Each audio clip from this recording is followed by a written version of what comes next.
Hi, this is Kerby Anderson. You know, each day we take on the tough issues and provide a biblical perspective to them. The topics we cover are wide-ranging: apologetics, theology, prophecy, creation and evolution, intelligent design, marriage, family, child-rearing, the millennial generation, trends in society, politics, economics, business, religious liberty, the Constitution, public policy, foreign policy, military policy, tensions in the Middle East, abortion, homosexuality, pornography, sexual ethics, media, technology, history, and America's godly heritage.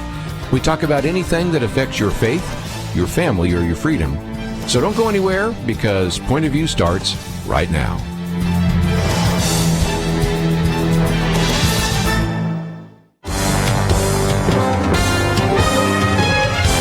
Across America, live. This is Point of View.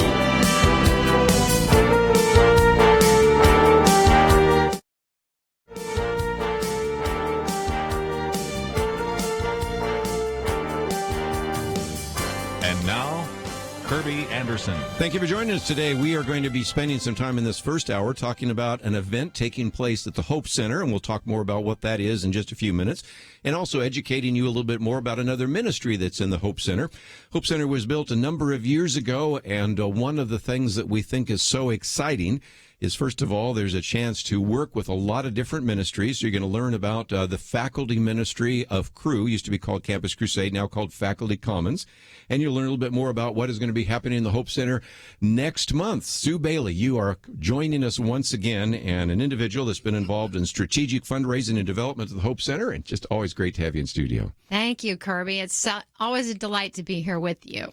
Let's, if we can, real quickly, get people to grab a pencil or a pen or something like that and mark Thursday, September 20th. What's coming up? Yes. We are so excited about our critical conversation with Os Guinness. We launched this critical conversation series in May with, some of you might remember, Michelle Assad, who is the CIA agent, and she was also on Point of View. Well, now we have Os Guinness coming, and he is going to just challenge our thinking and have a conversation about politics and freedom, and talk about his new book, which I know you're going to speak on too, Kerby. So September 20th, mark your calendars to come to the Hope Center. 6 o'clock, you can meet some of our ministries. 7 o'clock, Oz will be speaking.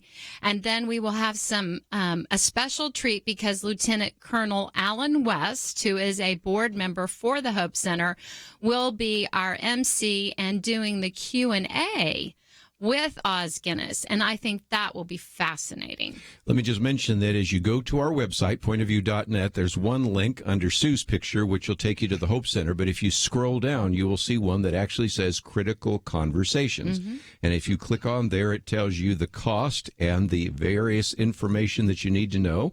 And then if you scroll down far enough, you can hit that button that says register. Mm-hmm. And again, Os Guinness will be talking about his new book, Last Call for Liberty. His book is not out yet, by the way. This is just one of those author advanced reader copies, How America's Genius for Freedom Has Become Its Greatest Threat. Mm-hmm. So again, for those of you that are listening to Point of View on a regular basis and are concerned about the country, concerned about freedom, want to hear somebody that obviously is just very articulate, we'll all the way through the program here talk more about Os Guinness and what is happening and the Hope Center, but I just wanted to mention that right off the bat. So get a paper and pencil or pen, write it down, September 20th, and go to the website, pointofview.net. We'll actually link you up to the Critical Conversations. And this is the second of three, right? You got another one coming up. We have another one coming up on November 13th. And then we will actually be addressing the serious topic of sex trafficking in our city and in our nation, and how as Christians we should respond and help with that serious problem. So again, I think this is a great opportunity. As we talked about with Michelle, you got to meet a CIA agent. This time you get to meet Os Guinness. Mm-hmm. You get to shake hands with Colonel Alan West, who sits in this chair on some regular basis here and does such an outstanding job as a guest host, and of course is a speaker all over the country. So we certainly value him. But if you want to say something to either of these individuals, we'll be there as part of that event. And of course, I'll be there and all sorts of others. So that's just one thing tied into the Hope Hope Center, but the other is we always like to highlight a ministry. And Rich McGee is a perfect person to highlight because one of the ministries I've been aware of for various decades now. I was just thinking, I first met Dr. Walter Bradley 42 years ago. So he's one of the people that we're going to talk about in this particular book. And of course, I remember Stan Oakes and Scott Luley and all sorts of people. This is a ministry to faculty. It's called Faculty Commons by Cru. And Rich, you've been with Faculty Commons for 30 years, a graduate of Texas Tech University and a resident here of Dallas. Matter of fact, you grew up here, didn't you? Correct. Yes. So let's talk about this, because I've said before that people will have a lot of vision for a student on a college campus. And as important that is, think of the number of individuals, the number of students that one faculty member influences through the entire career.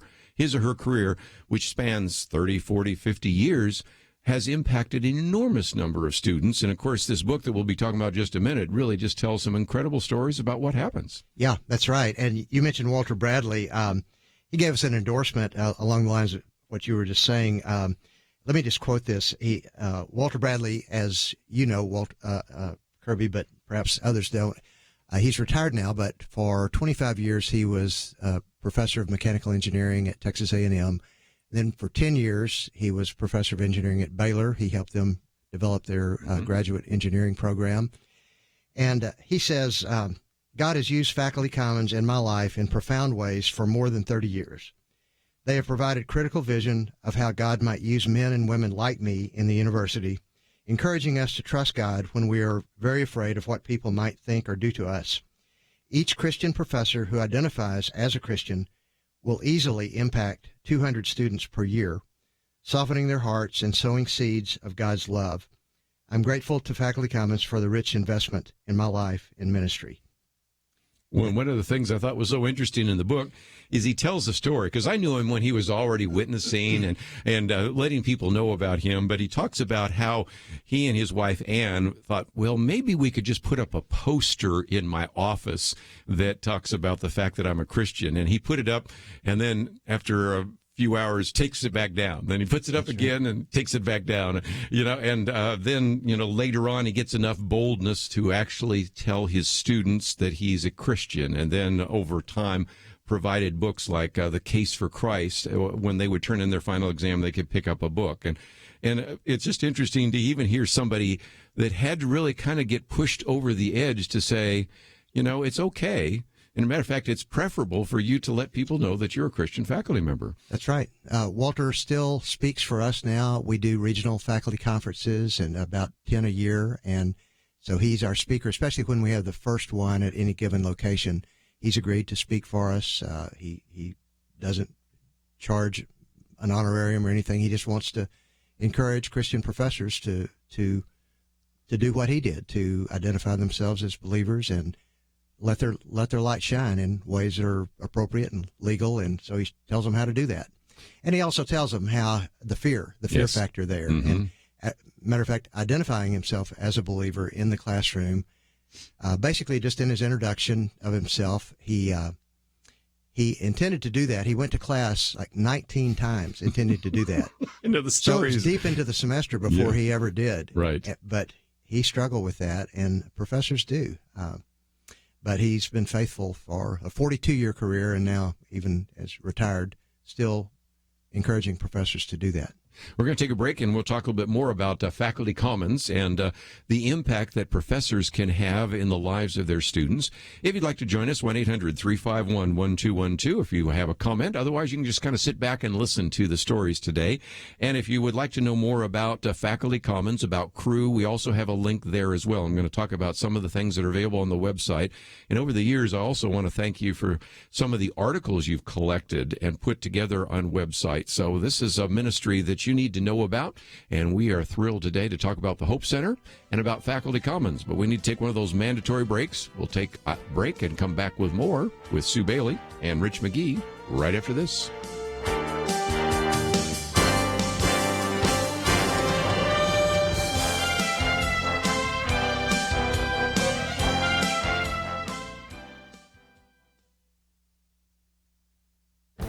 This is Viewpoints with Kerby Anderson.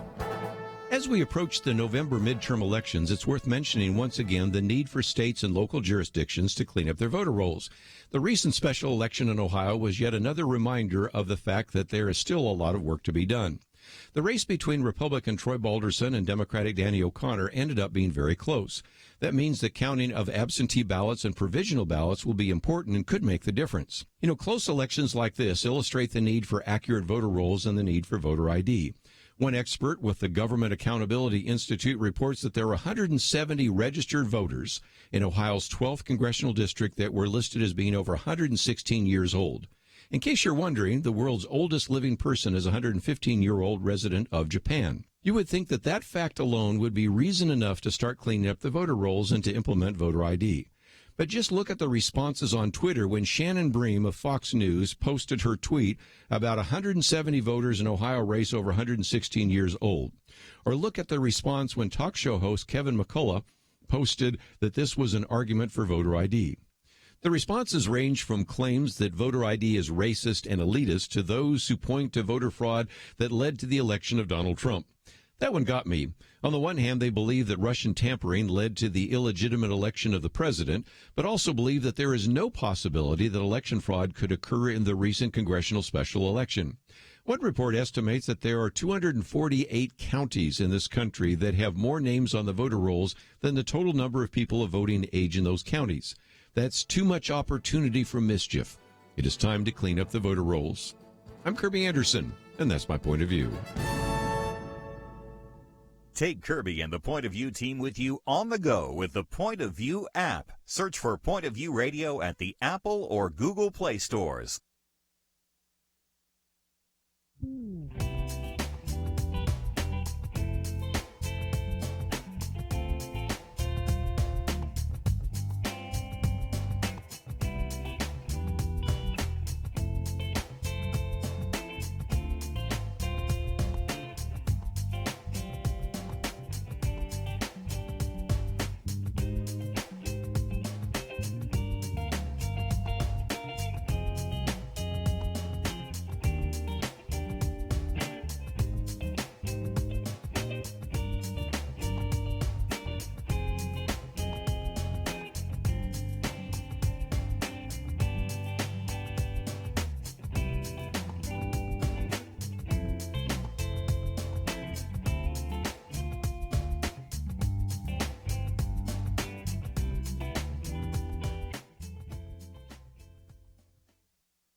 You're listening to Point of View, your listener-supported source for truth. Back once again, we have Sue Bailey and Rich McGee in studio with us today. And as we're talking with Rich McGee, who is with Crew Faculty Commons, you can go to facultycommons.com, but we also have a link there.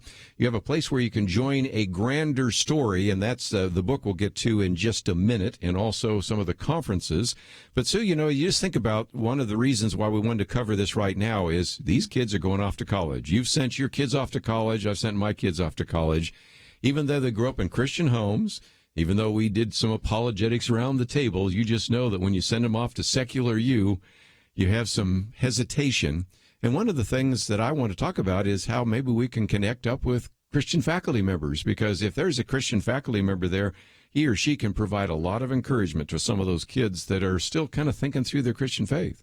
Oh, I totally agree. I've got some friends right now that have just taken their kids off to college, and it's both with joy and a little bit of trepidation because they know that these kids will be challenged, as they go to some of these classes. And so I think one of the finest things that Faculty Commons does is provide some tools and resources for these parents to actually, and students to use, to go find those Christian professors that are on the campus. So, Rich, will you tell us about that? Yeah.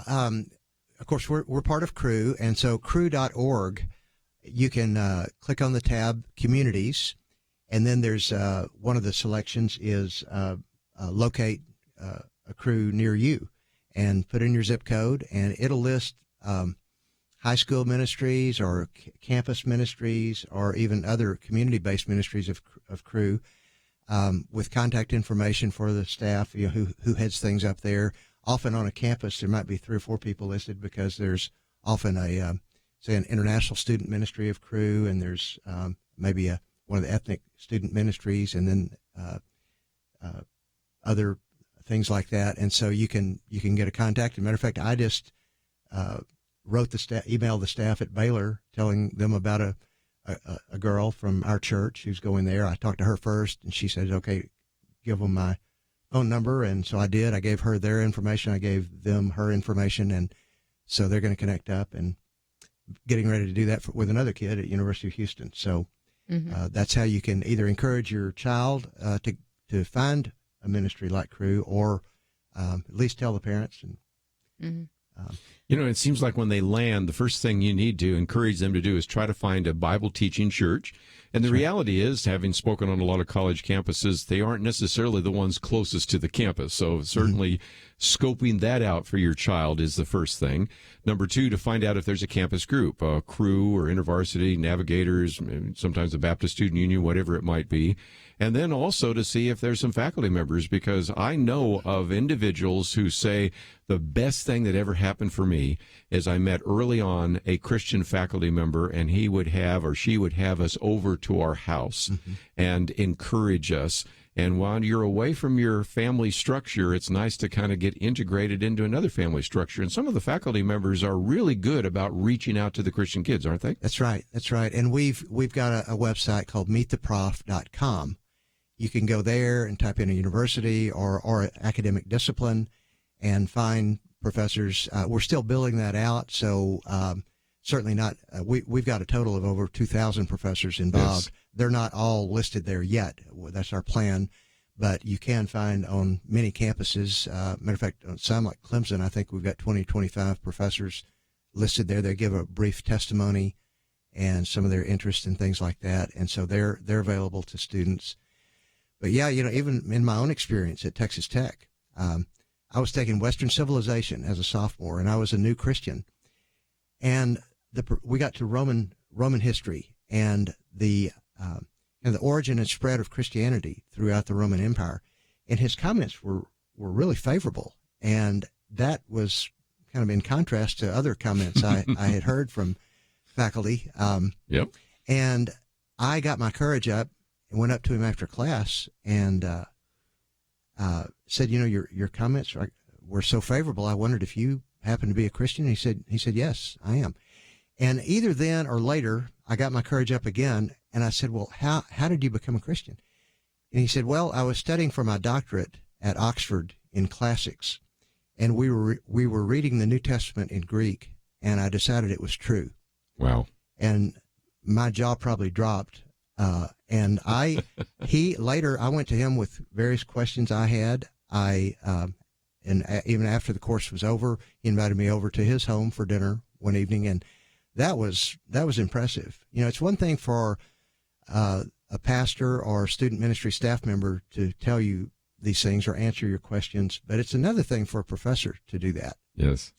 Well, and again, the advantage of that is just to think of the legacy of those individuals, because some of these individuals then go on to graduate school and they say, it's going to be even tougher in graduate school, but if one of my major professors who's on my committee is a Christian, maybe that can fend off some of the hostility I'm going to face as I do my research, as I write my dissertation, as I try to defend my dissertation, things like that. So there's just a lot of factors involved in that.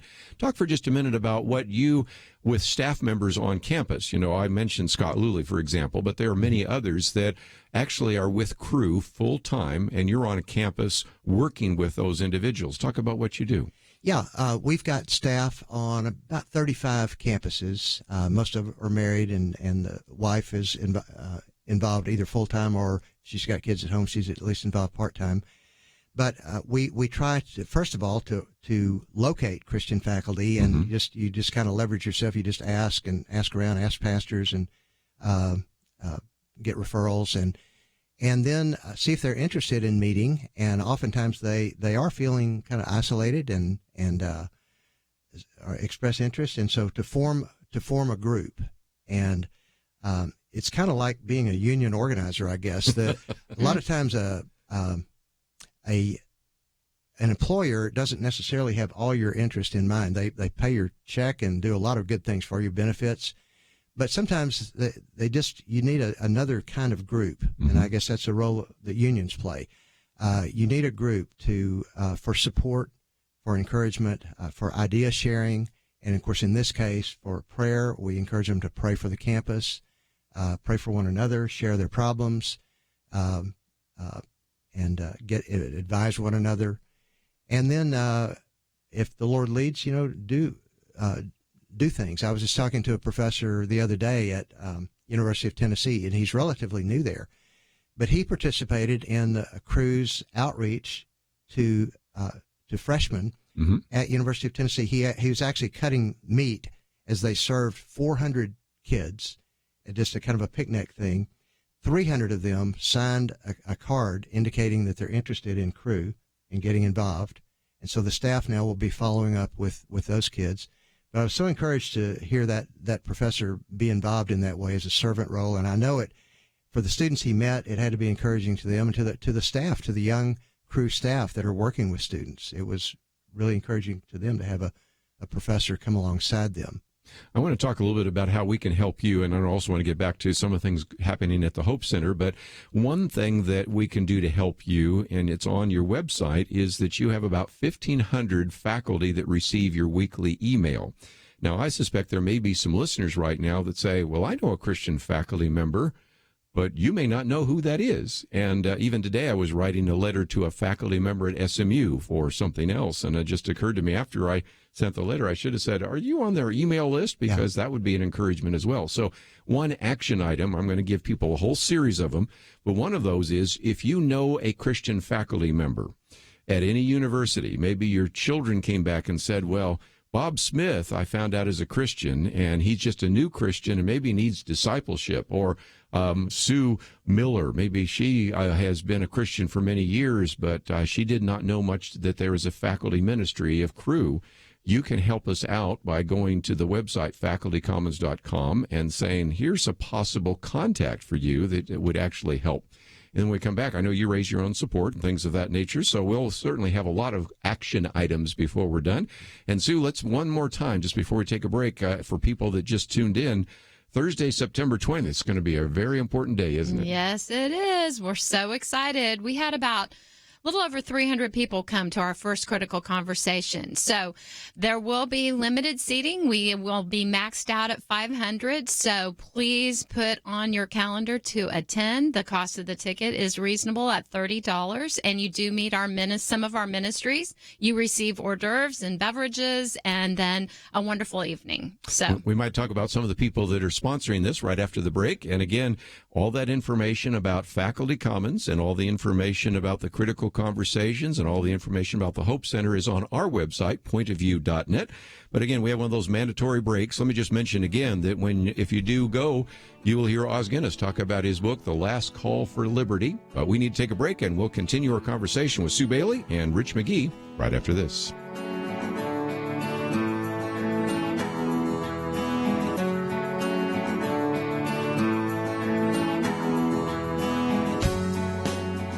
There is no more dangerous time than when things are going well. Remember Elijah on Mount Carmel? Fire came down. There was no doubt who was God, but what happened next? He went from amazing faith to a time of great fear and depression. Many Christians have been very thankful a certain Democratic candidate for president was not the one to nominate two replacements for the Supreme Court. But as with Elijah, times of great victory are also times of great danger. Moments like this are not the time to take it easy. This is not the time to let our guard down. This is a time to double down on our work in the community, to serve and pray and plan and invest in a better future. This is the time to join Point of View's Truth Team 360 to make sure today's promising gains are not lost tomorrow.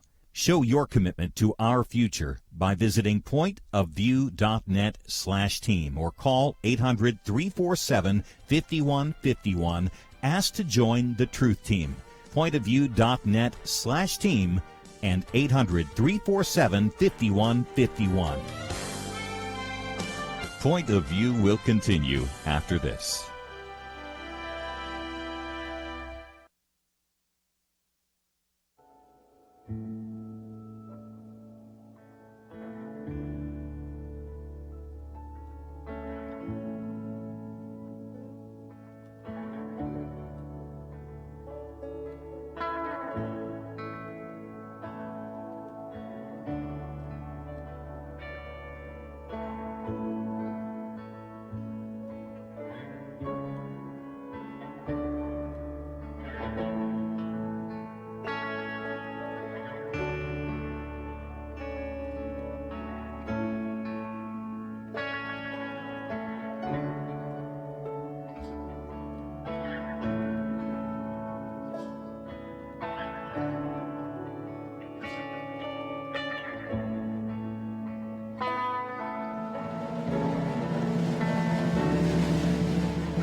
You are listening to Point of View.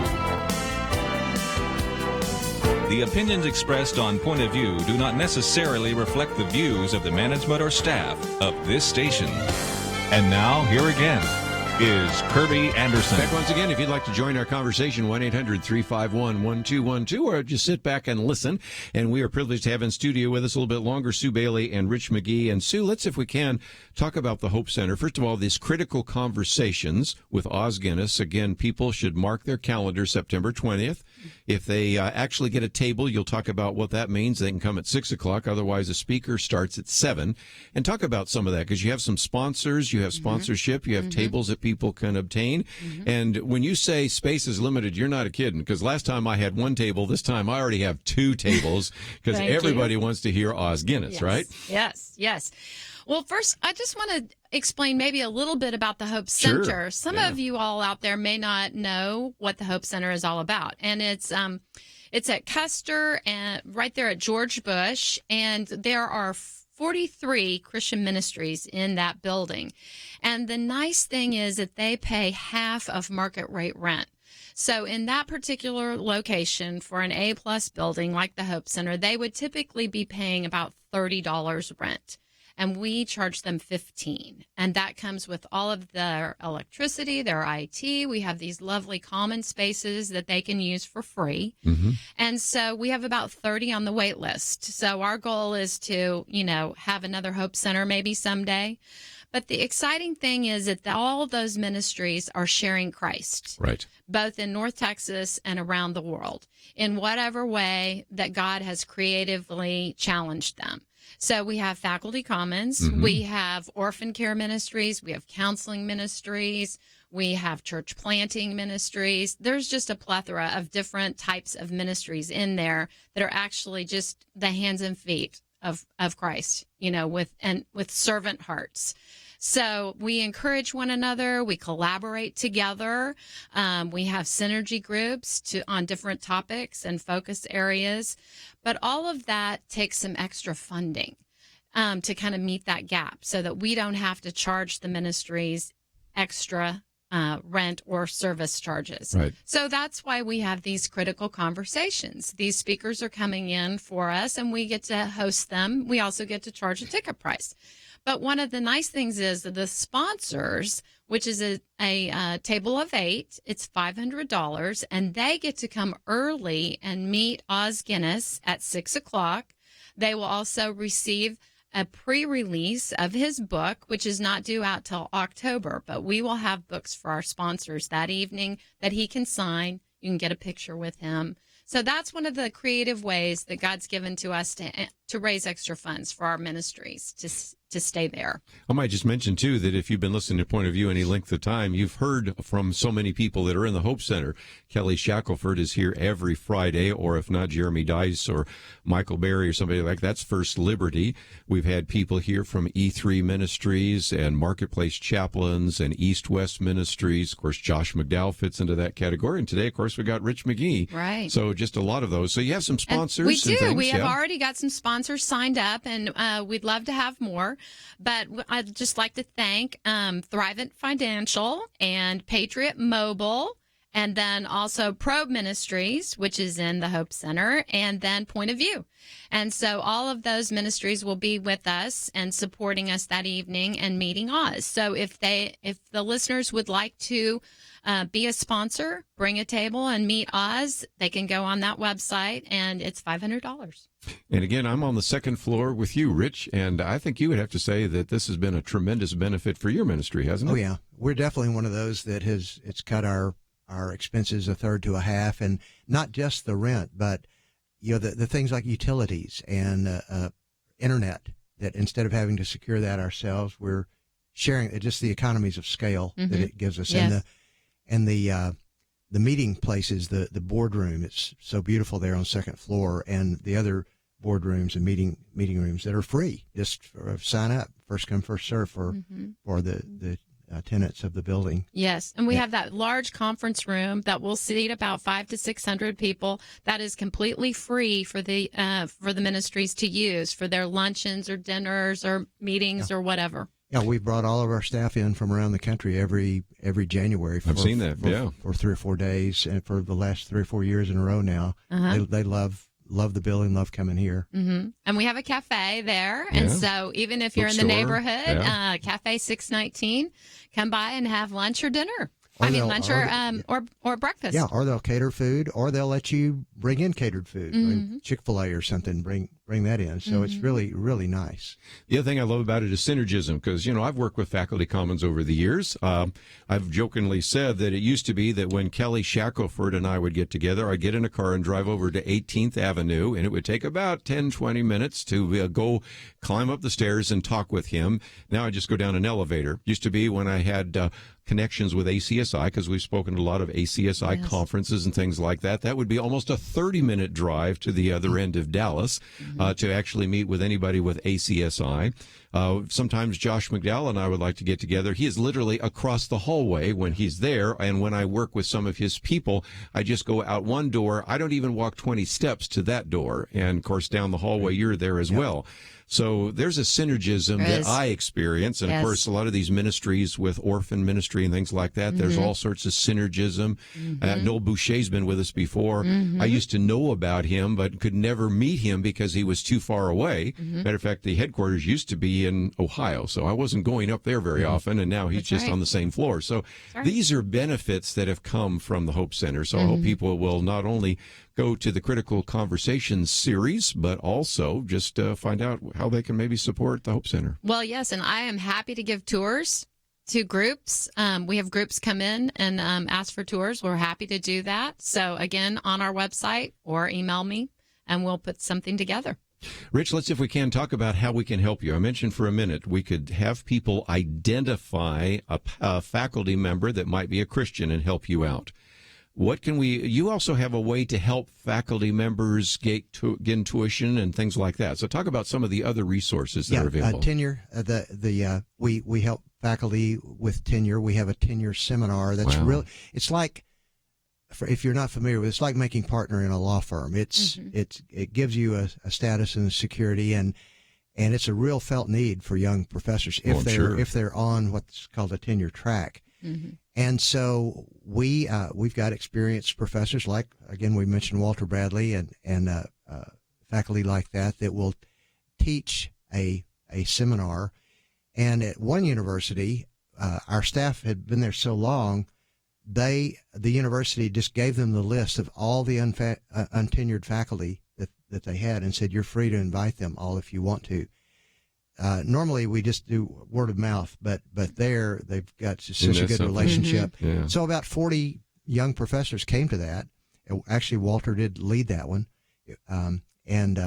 So it's a service that we provide, not just for the Christian faculty, but for all faculty. We want to be there as a friend of the university and to help you thrive and succeed as a professor. And of course, that can give us an entree to share the gospel with professors like that come. And Rich, some folks out there may not understand what that means to gain that tenured position. Yeah, it's normally about a 6 to 7 year process, and they're primarily looking. They just want to see if you're a productive, sound professor, and so they look at your publication record and your service to the university. They look at your teaching also, but that's actually not as important as the publication. That's really the key thing. And in technical journals in the field and books.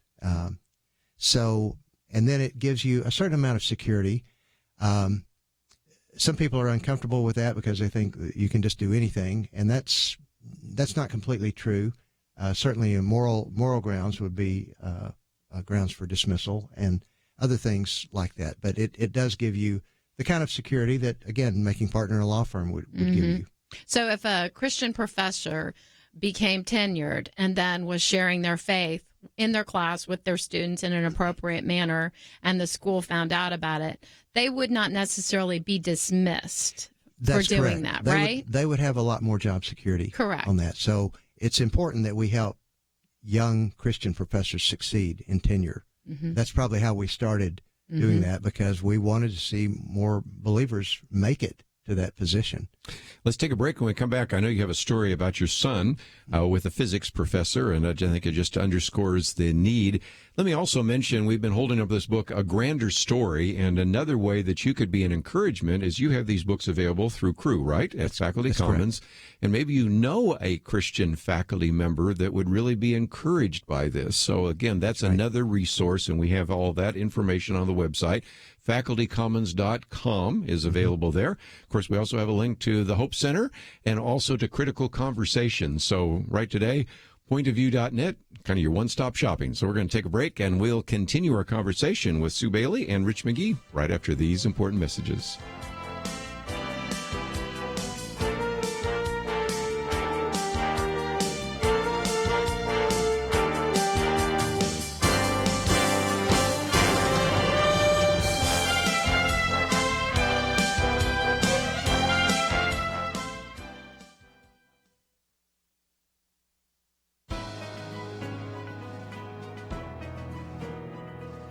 Welcome to the First Liberty Briefing. I'm Jeremy Dice. A cake artist from Colorado, Jack Phillips, enjoys designing and creating works of art that you can eat. But like every good artist, Jack knows his limits. When asked to create a customized wedding cake for a relationship his faith does not recognize, he politely declined, just like he does when the confectionery request contemplates alcohol, drugs, or other elements that prick his conscience. Still, someone complained. That complaint turned into hearings before commissioners that were supposed to judge the complaint with neutrality. Instead, at least one of the commissioners disparaged Jack's faith, explaining religion has been used to justify all kinds of discrimination throughout history, including, he added, slavery and the Holocaust. He then intoned that Jack's faith is one of the most despicable pieces of rhetoric that people can use. Not surprisingly, Jack lost his case. That is, until it went to the Supreme Court of the United States. There, by a vote of 7-2, the justices explained that the state of Colorado showed an obvious lack of neutrality toward the religion of one of its citizens. That, Justice Kennedy explained, was inappropriate for a commission charged with the solemn responsibility of fair and neutral enforcement of the law.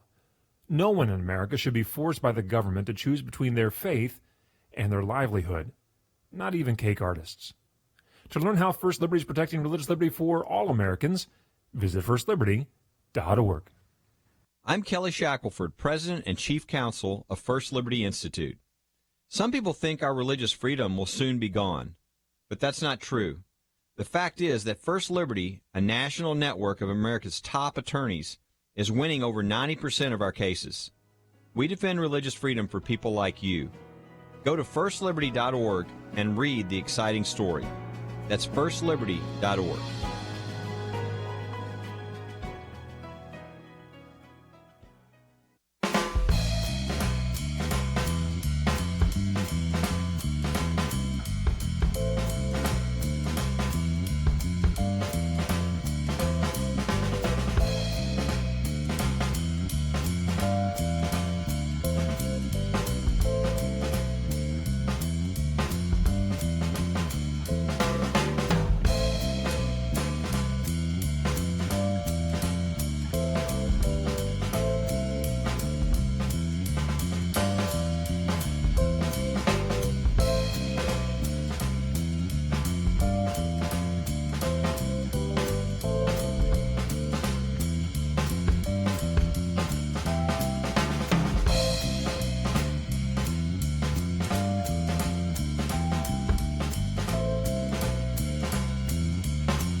Now, back to Point of View, your listener-supported source for truth. Back for a few more minutes, Sue Bailey in studio with us, as well as Rich McGee.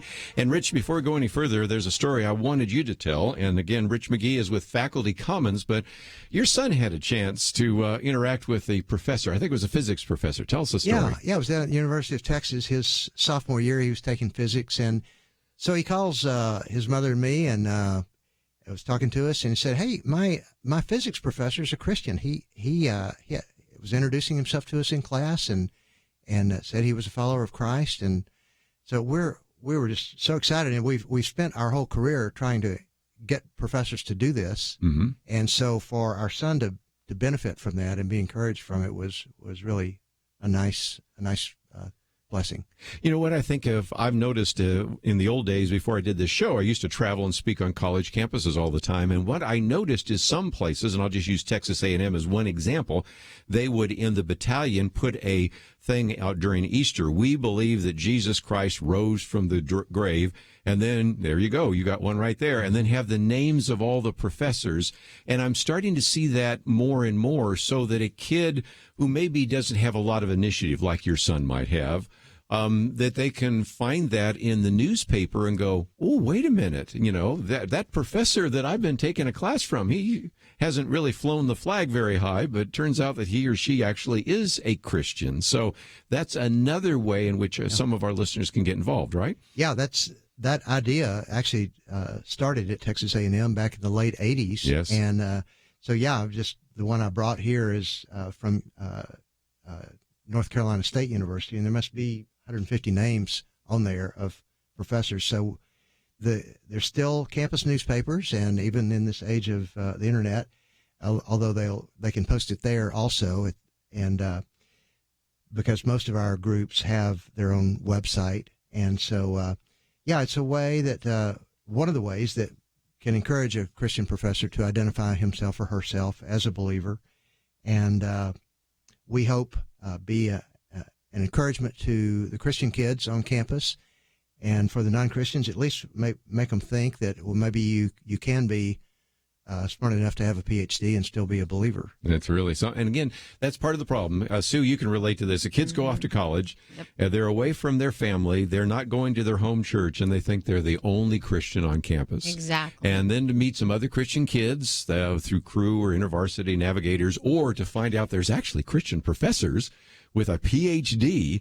Because the problem is that sometimes they'll go, and I've seen this so often, they'll see a professor with a academic credential ridicule Christianity, and they'll think, well, he's really smart. Right. And, I love my parents and I love my pastor, but this guy's got his PhD. And it seems like if you really understand these issues, you wouldn't be a Christian. And lots of times they give up on their faith. Exactly. I've seen it time and time again with my friends and their kids going off to college, and they've gone to a Christian school. They've been faithful in their church, and then they go off to a big old university and they get into a major that's got some controversial professors in there challenging their faith. And I'm like, well, use what you learned in school and in your young life program in high school or whatever. But the problem is they feel like they're a little island, and they don't want to go up against, as a freshman or a sophomore, this big gun professor who's then going to grade what they're doing and possibly turn it back on them. So I think that this Faculty Commons is one of the best ministries out there for our young folks. And whenever I'm giving tours at the Hope Center, I share what they do when I'm going, around the building. And so many of my friends and peers are like, oh, boy, do we need that. Yes. So they are so encouraged by the fact that your ministry is out there, Rich. Yeah, and I've heard story after story like that of some of our Christian professors who a student will come to them and they're struggling. They're struggling with their faith. And the professor can encourage them and point them then to a group. And that's why it's so important that the professors are associated with the campus ministry, with the student ministries, IV and Crew and all the other groups, NAVs that you've named, that they can, the professor does not have time truly to follow up and disciple a student like that. They can be an encouragement. They can to some extent mentor them, but they need to hand them off to one of the student ministries. But just by raising their flag as a believer, it's putting that out there for kind of a lifeline for a Christian kid to say, hey, I think I'll go talk to that professor, because they have been getting beat up by some of their other professors. So again, facultycommons.org, facultycommons.com. Either way, you can find it that way. What are some resources that are available for our listeners just before we run out of time? Well, the book, I think, is the key thing. The Grander Story. It's called A Grander Story. You can get it at Amazon. You can get it at crewpress.com. And if you know any professors that are believers, they're in your church, maybe they're neighbors, get this book for them. I think so. And give it to them. Maybe you know enough that you can even encourage them to get together, form your own kind of support group, and go through this book with them together as a group. Pray for the campus, pray for the universities, just pray for a movement of the Lord there to awaken and encourage the believers, both faculty and students, and and to draw people to himself. I think that's the biggest thing you can do. Might also mention that you raise your personal support. Each one of the staff members of Crew does. So if you know somebody that's on staff with Crew, you ought to consider supporting them as well. They're deserving of your financial support. And Sue, September 20th, one last time, we got to talk about what's coming up. Yes, and Oz Guinness, is a professor. Yes. And has been teaching in Oxford this summer. And he has this burden to share this last call for liberty, which is just sort of a challenge, a conversation with us to determine our freedoms and our liberty and the kind of contentious climate that we're living in now. And the reason why we actually started this Critical Conversation series was because I found myself in conversation with folks that I didn't have anything to say to come back to. Their belief, which was different than mine. So the theme really of this conversation is how believers respond to the trials of our current culture with biblical truth and love. And I believe Oz Guinness will give us a great takeaway for that. And again, the book has a lot to say about freedom in a lot of different chapters, 300 pages. And again, the book does not come out till October. Now, if you're a talk show, you should get kind of an advanced reader copy, but that's not quite the same one. But on September, they will actually get an advanced copy. Yes, we will have advanced copies for all of our sponsors. So go to the website, sign up to be a sponsor, and you will get to meet Oz, have a picture with him, and receive his book. So again, if you'd like to know about the Hope Center, we have a link just under the picture there of Sue Bailey, and that will tell you about the Hope Center. If you scroll down a little bit further, you will see that we have a link to Rich McGee, and that will put you in contact with Faculty Commons. And just keep scrolling, because then a little bit further down the way, you have a whole section on Critical Conversations, which explains the time, the date, the cost, and a place for you to register. So if you want to actually get a chance to meet Oz Guinness, get your picture taken with him, maybe have him sign a copy of the book or interact with Colonel Alan West or all the other people that will be there. It all takes place on September 20th at the Hope Center. As you said, it's over there at Custer and Plano Parkway, or basically the whole freeway area, that area, George Bush and all that. So it's pretty close. Well, again, you can find it pretty easily. And if you want to go ahead of time and get a tour of Hope Center, you'll give them a tour. Yes. Right? Come ahead. We have 10 ministries that are going to be highlighted for that evening, starting at 6. And again, you'll get a tour of Faculty Commons, because she always comes by to see you guys. So thank you both for coming here, and I'm looking forward to the next opportunity for the Hope Center. Thank you, Kerby. We have Kay Wyma in studio with us next. Oh, what a book. You will enjoy this. Not The Boss of Us, but Putting Overwhelming in Its Place. We'll be back right after this.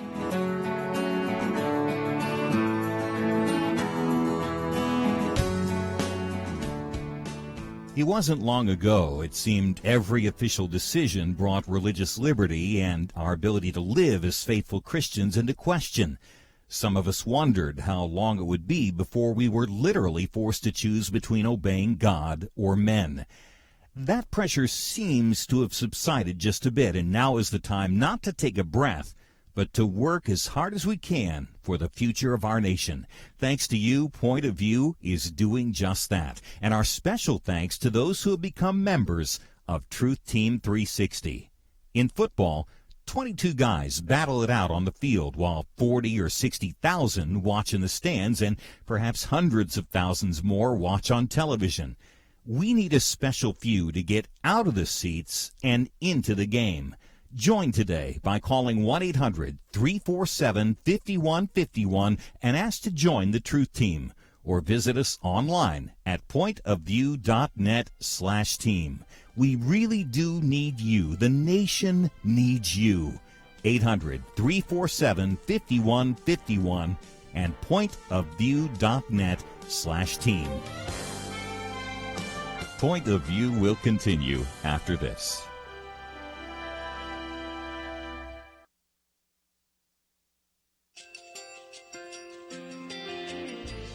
I just want to thank you so much for all the wonderful programming you have.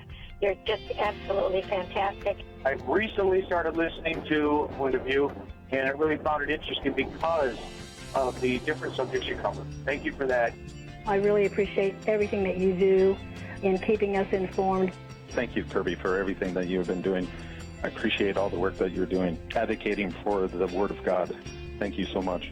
Point of view, I think, is absolutely necessary because it's a Christian perspective, a biblical worldview perspective, and receive very current, up-to-date information about what is really going on, week to week in our culture, which is changing so rapidly, and yet it's morally sliding backwards. Yeah, I'm just, first of all, I thank you guys. Y'all's program is wonderful, and enjoy it every day. I learn so much every time I listen to it.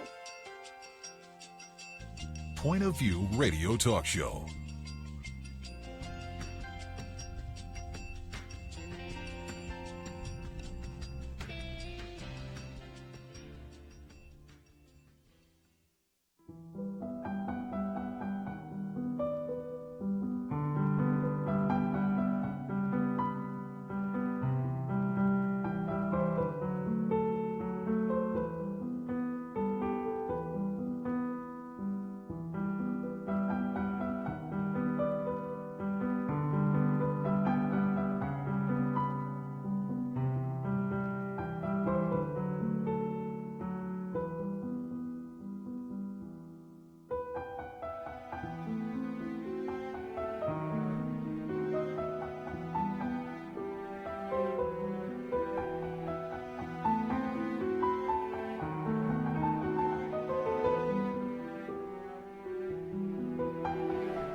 Hi, this is Kerby Anderson. You know, each day we take on the tough issues and provide a biblical perspective to them. The topics we cover are wide-ranging.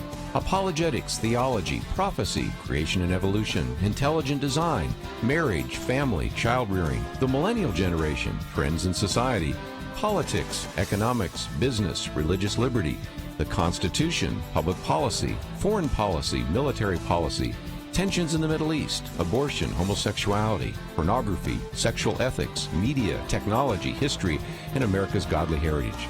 We talk about anything that affects your faith, your family, or your freedom. So don't go anywhere, because Point of View starts right now.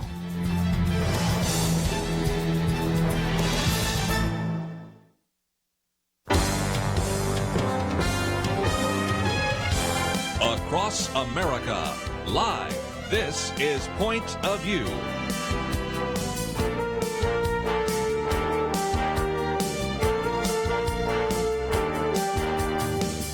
And now, Kerby Anderson. Question for you today. Do you feel overwhelmed? Now, be honest. Of course you have. And this is why I think this book is going to be a lot of fun for you. One, because one of our favorite authors who is a blogger and just enjoys life in so many different ways, Kay Wyma, is with us once again. And we are talking about her new book, Not the Boss of Us, Putting Overwhelmed in Its Place in a Do-All, Be-All World.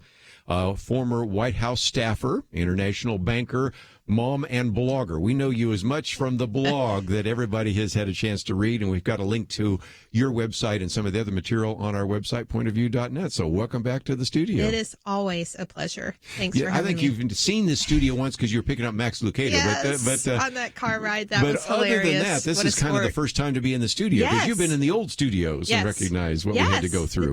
Both of them. Yeah. So anyway, it's terrific. I'm so happy you've got such a great spot. Yes, and it's great to have you here today. The book is one that I think you're really going to enjoy. It's published by Revell, but let's get into this idea. Really, that's the subtitle of the book, but it's the theme that runs through every one of the chapters, and that is overwhelmed. There's a time when I think most of us as kids, and I guess I'm the oldest one around the table, can remember a time when I wasn't necessarily overwhelmed. Maybe at test time I was, or maybe I was trying to make a basketball team, but you have something that is really riveting, where it's this note from this teacher, a fifth grade teacher, and it talks about how the kids are overwhelmed. Talk about that. Well, it was such a sweet message, and it was last year. That child is now in sixth grade, and at the first week of school, she sent out an email and said, I just wanted to let you know that today during the class, and these were fifth graders, so they were moving up, school, because change is hard, and change can tend to bring overwhelming feelings regardless what the environment is. And she outed it, and she asked all the kids, do you feel overwhelmed? Raise your hand if you feel overwhelmed. And then she told them to look around, because everybody's hand was up. And she outed it and then said, you aren't alone. You don't, you might feel like it, and we're going to get through this, and we're going to do it together. And she told the parents that, which I thought was so nice, because all the parents, of course, were feeling overwhelmed. And she was just basically calling it out for everybody so that everybody could say, yeah, we're in this together. And by the way, it doesn't win, because even outing it took so much of the air out of that bubble. So, and I thought it was great. So that's why I included it. Well, it just illustrates the point, and that is, you are a mom and have kids, and certainly have been in the professional world. So you've seen stress in so many different venues, perhaps more than many of our listeners ever have. But you just have seen people overwhelmed almost all the time anymore. Well, today I think it's excessive, definitely. Yes. And I would have to say, when I was at the White House, that arguably was the most stressful environment. But I feel like if you live through that, there's really nothing that compares to that. So you can make it through anything. But it's fascinating to me, and I feel like part of it in this day and age is that you really can see what everybody is doing, whether you're looking or not.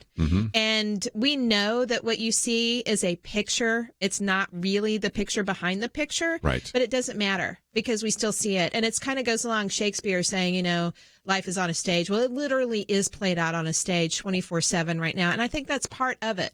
This pressure to do and the pressure to be, it doesn't have time to sleep.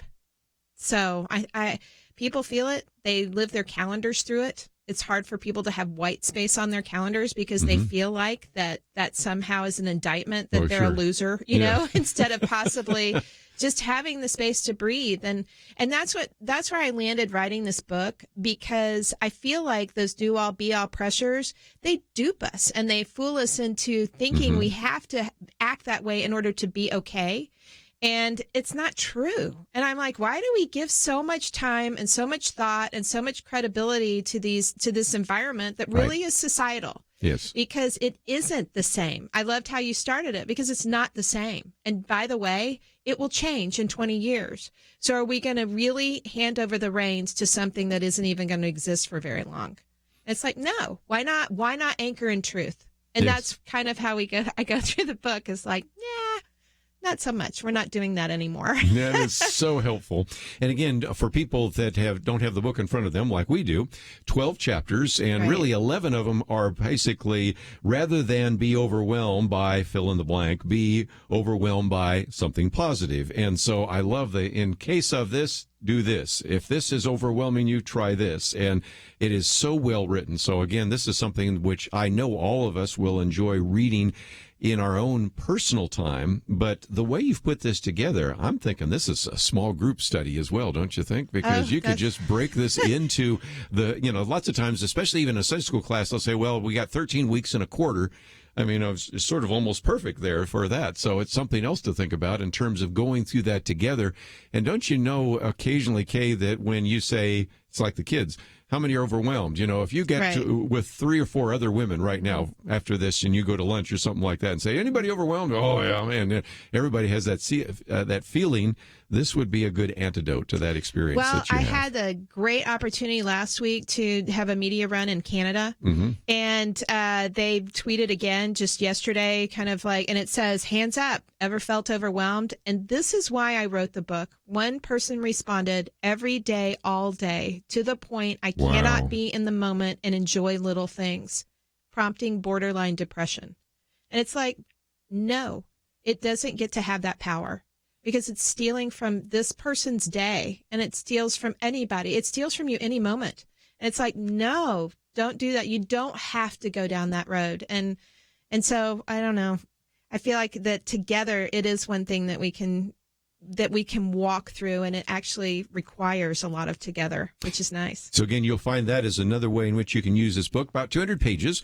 We have information about it on the website. I would imagine that you should be able to find it in your local bookstore, but we have a place for you to get it either in paperback or Kindle. And let's work our way through, because I want to make sure we get through most of the 12. I don't know if we're going to get all of them, but one of them is rather than be overwhelmed. The problem is me, Kirby. I enjoy chatting, so we'll try to get through 12. You're such a good communicator. Rather than be overwhelmed by performance, instead be overwhelmed by purpose. Performance, boy, that right off the bat illustrates why a lot of those kids, even in the 5th grade, are feeling that way. Anybody that's in real estate has to sell houses feels that way. Anybody in sales feels that. But you know what? Even if you're just living your life, there's just all these pressures for you to perform, aren't there? Yeah, and you're graded. And I think that's part of the problem, is that we are so accustomed to performance reviews that we do tie our self-worth or our identity to that. And it's like, okay, it's not bad to have a performance review, and it's not bad to have something that is going to gauge how you're doing, because it can actually either help you know that you're not good at something, or it can help you, it can spur you on to better things. But if I'm aligning my identity and self-worth to that, it's overwhelming in a bad way. Because those performance measurements change. Just for my kids. Oh, sure, yeah. I know, it's fascinating. We have 5 kids, which you've outed. It's like, where were we in health class when they talked about birth control? I don't know. But even within those kids, the SAT scoring range has changed 3 times. And so if we've tied our identity to a score on an SAT, well, it changes, as do the grading scales. And so it's one of those things, be tied to purpose and giftedness and passion, which is innate within you, like your fingerprint. It's uniquely yours. Well, let's take a break. We are talking today about not the boss of us, putting overwhelmed in its place in a do-all, be-all world. We'll be back right after this.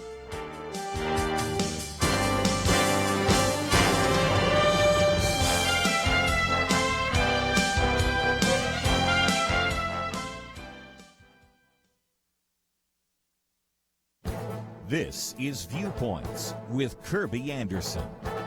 As we approach the November midterm elections, it's worth mentioning once again the need for states and local jurisdictions to clean up their voter rolls.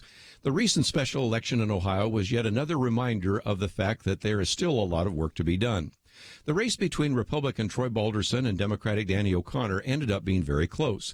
That means the counting of absentee ballots and provisional ballots will be important and could make the difference. You know, close elections like this illustrate the need for accurate voter rolls and the need for voter ID. One expert with the Government Accountability Institute reports that there are 170 registered voters in Ohio's 12th congressional district that were listed as being over 116 years old. In case you're wondering, the world's oldest living person is a 115-year-old resident of Japan. You would think that that fact alone would be reason enough to start cleaning up the voter rolls and to implement voter ID. But just look at the responses on Twitter when Shannon Bream of Fox News posted her tweet about 170 voters in Ohio race over 116 years old. Or look at the response when talk show host Kevin McCullough posted that this was an argument for voter ID. The responses range from claims that voter ID is racist and elitist to those who point to voter fraud that led to the election of Donald Trump. That one got me. On the one hand, they believe that Russian tampering led to the illegitimate election of the president, but also believe that there is no possibility that election fraud could occur in the recent congressional special election. One report estimates that there are 248 counties in this country that have more names on the voter rolls than the total number of people of voting age in those counties. That's too much opportunity for mischief. It is time to clean up the voter rolls. I'm Kerby Anderson, and that's my point of view. Take Kerby and the Point of View team with you on the go with the Point of View app. Search for Point of View Radio at the Apple or Google Play stores.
You're listening to Point of View, your listener-supported source for truth. In studio with Kay Wyma today, and the book is entitled Not the Boss of Us, Putting Overwhelmed in Its Place in a Do-All-Be-All World. I might just mention we have kaywyma.com on the website, and so you can follow that. We have information about the book that you can click on and get it either in paperback or Kindle, and so there are all sorts of ways. I think you'll be able to find this book in your local bookstore, 200 pages, and we've talked a little bit about rather than being overwhelmed by performance pressures, be overwhelmed by purpose.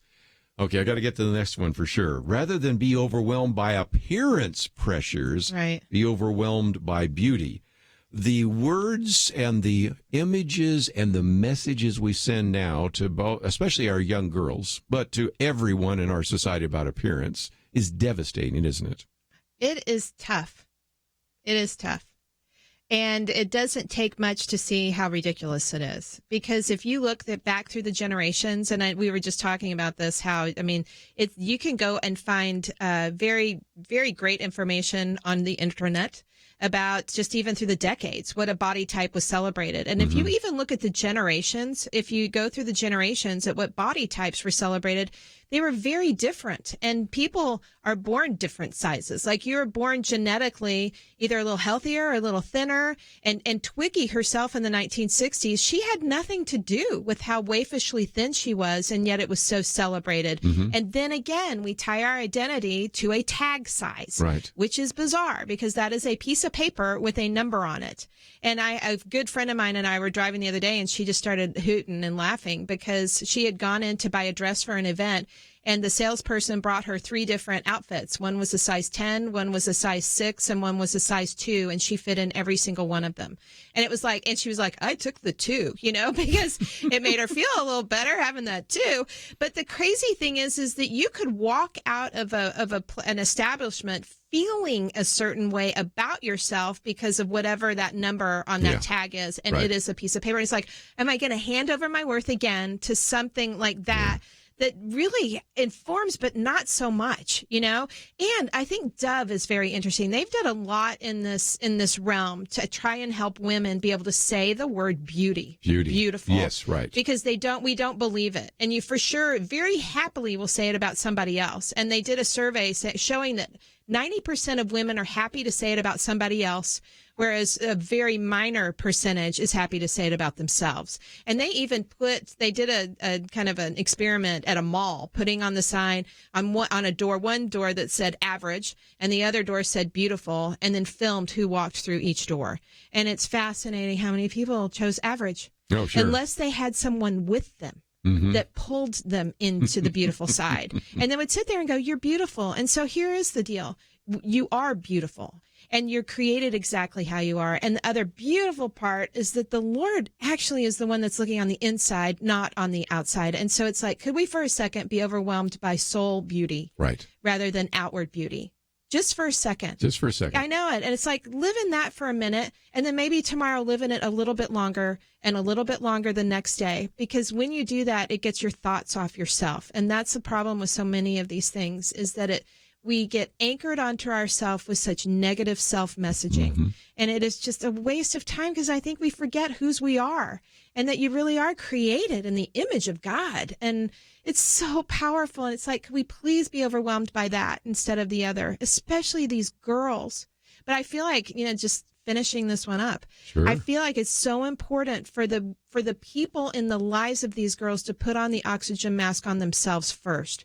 Because you've got to believe it about yourself to be able to say it to somebody else. It's so, so important. Yeah, I love that. Put on the oxygen mask first, as you're supposed to do in an airplane, and then on you. Yes. So if you don't believe yourself is beautiful and you don't believe that what you are doing is valuable, then how are you going to communicate that to someone else? It's not gonna ring true. Yeah, it certainly isn't. And so, but the truth is equally for us as it is for anybody else. And I really think it helps with your friends too, to be able to encourage the people walking alongside that we've already decided and outed feel the same way. And again, we've talked about appearance. Let me go to image pressures, because that's a lot. It's kind of like these are concentric circles, because image is a bigger issue. But again, just so that I get it correct, rather than be overwhelmed by image pressures, be overwhelmed by image bearing. I know, which is kind of a funny word, isn't it? Image bearing, but it's true. God's image. So absolutely. I thought that was a really good chapter. Go ahead. Well, and it's the stamp. I mean, it is the stamp. It's sort of like the reflection, and we have in creation the just the truth of the reflection, the light that is shining on you, and that's actually what's coming out. And image creation is huge these days, and that's a lot of what's on social media. It's just the how I present myself. It's like we're a brand in a certain in a certain extent. It's the highlight reel, basically, of a person's life. Really. And what's so fascinating about that, because we know that the real picture behind it is ordinary. But when we see everybody else's pictures, it's so hard. And I share a story in the book about a gal that was an athlete at Penn, at the University of Pennsylvania, who was an NCAA athlete and a celebrated athlete as a young girl. But when she got into that world where everybody else was as good as she was, if not better, it made everything change about what she thought about herself. And so she had tied her identity to her acumen, which became a problem when the venue changed. And she was living so much on social media and seeing everybody else's life good, including hers, because the picture she put of herself, she knew what was going on, and the picture looked different than what actually was happening. And so there was so much self-doubt and so much pressure that she couldn't handle it anymore, and made a decision she could not go back and change. Yeah. And that's where overwhelming, I mean, it's gone too far. It's like it hurts and it steals from everybody, but it goes way too far when it reaches the point of taking everything from someone to the point where they think the world would be better without them. And so again, you've got two situations. You have some situations where people try to keep up the image. Right. And so they exhaust themselves, or others that maybe just completely give up on the image. And then some even that are trying to keep up the image, they, in the back of their mind, say, I'm really a faker. If people really knew who I was, they would really not like me. And the answer is to not go to one of those two extremes, not to live in this sense of self-doubt and fakery, but to recognize who you are in Christ Jesus, who you are as an image bearer, created in the image of God. Right. And it goes back to the truth, because the truth is, at creation, the Lord said, let us create man in our image, which means there is a portion of deity in every single human being, which is beautiful. And I kind of feel like if we realized that and thought about that, we would treat each other a lot better, including ourselves.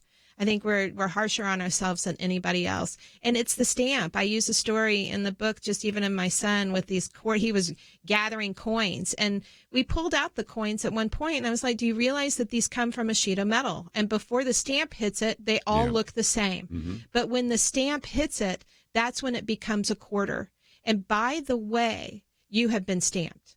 And it goes back again to the unique gifting and purpose. And we have stories in Scripture that I love, like the whole idea of the pick behind the pick. It's like, why don't we see God's picture of us versus what we think our picture is? And it's like, see also Gideon, mighty warrior, which is what the Lord said to him, Gideon, my mighty warrior.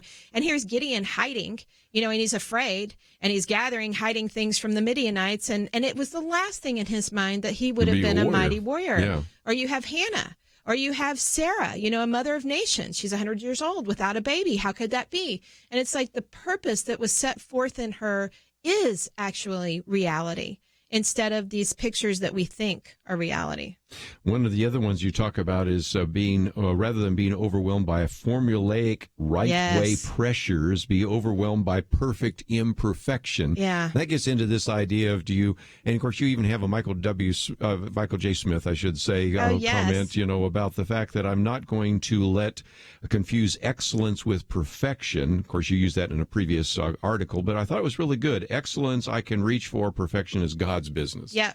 Oh, what a great idea from somebody I wouldn't necessarily expect that comment from. Yeah, but how cool, because it's the perfect imperfection that is so freeing. And I think we live in this formulaic right way, and we do even in religion, that if you do A plus B, you get to C. Right. And the truth of the matter is that's not always the case. Rarely, sometimes. Rarely. And gosh, Scripture is full of everything in your life just fall out just perfectly, and not in my life. I don't even know. It's sort of like, I remember wanting perfection in some sort of way, but it never did. Because what is it? Yes. It's an anomaly. Like what is perfection? It doesn't even exist, because enough is at play all the time, and enough is elusive always. And running after that chapter, the perfect imperfection, we live in and marinate in our house, because we have teenagers and they live in this world of grading. And I'm just like, you do not have to go this way in order to be okay, because you can get there different ways. I had one that changed colleges because the one that she was in just really wasn't meeting her need and her giftedness. And it was like, that's okay. We can back up and start over. Book is entitled Not the Boss of Us, Putting Overwhelmed in Its Place in a Do-All-Be-All World. Kay Wyma with us. We have a lot more to cover. We'll do that right after this.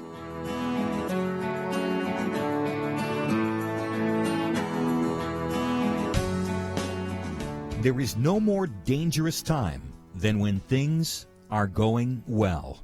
Remember Elijah on Mount Carmel? Fire came down. There was no doubt who was God, but what happened next? He went from amazing faith to a time of great fear and depression. Many Christians have been very thankful a certain Democratic candidate for president was not the one to nominate two replacements for the Supreme Court. But as with Elijah, times of great victory are also times of great danger. Moments like this are not the time to take it easy. This is not the time to let our guard down. This is a time to double down on our work in the community, to serve and pray and plan and invest in a better future. This is the time to join Point of View's Truth Team 360 to make sure today's promising gains are not lost tomorrow.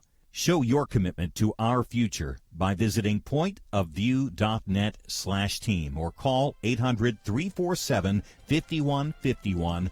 Ask to join the Truth Team. Pointofview.net/team. and 800-347-5151. Point of View will continue after this.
You are listening to Point of View.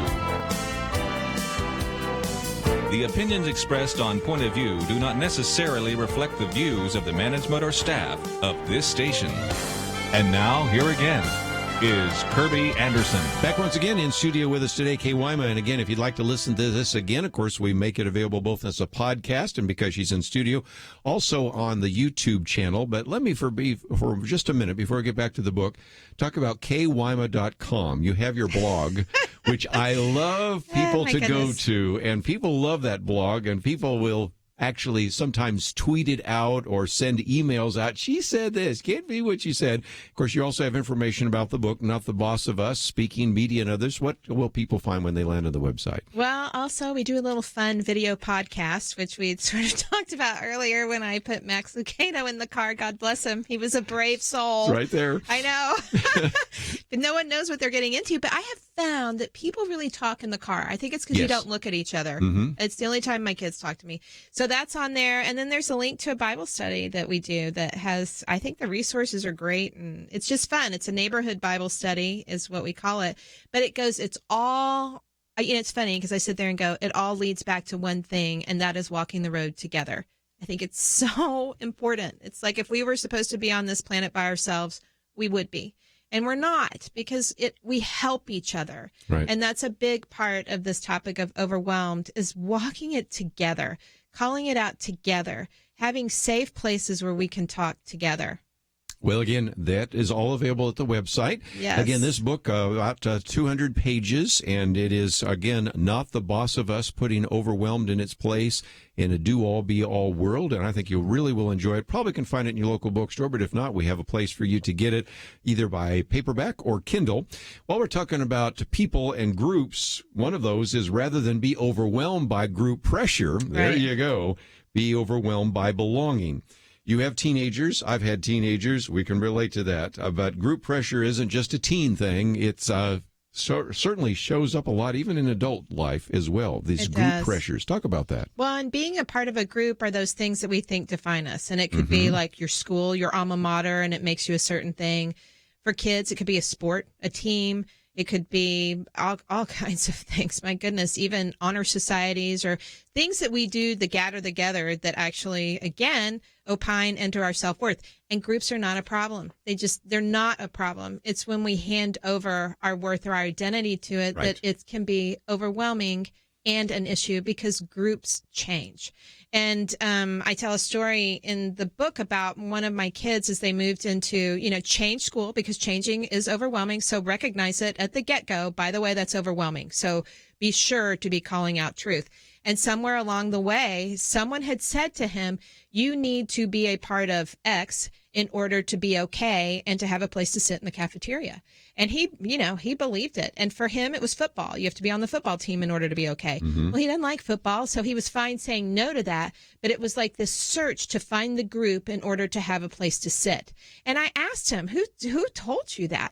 Where did that come from? Because I knew it wasn't coming from me because I don't like those things. When I was a kid, I hook, line, and sinkered performance pressure. And I really did tie my worth to that. And it landed me in a bad place with an eating disorder when I was in college. And I didn't know grace until that happened. And then this message of truth started washing over me. And I started to realize that my doing doesn't define whether or not I'm okay. Yeah. And so I sat with this kid going, you're okay. By the way, whatever group it's not going to define you. And so we had to talk it out to the point where he did end up going into that cafeteria without being on the team. Yeah, and you know what's crazy is that he did find a place to sit. Yeah, sooner or later. Because people are nice. He found it right when he walked out. He's a math kid. He looked for kids that looked like the math team, knowing that those people tend to be nice in his world.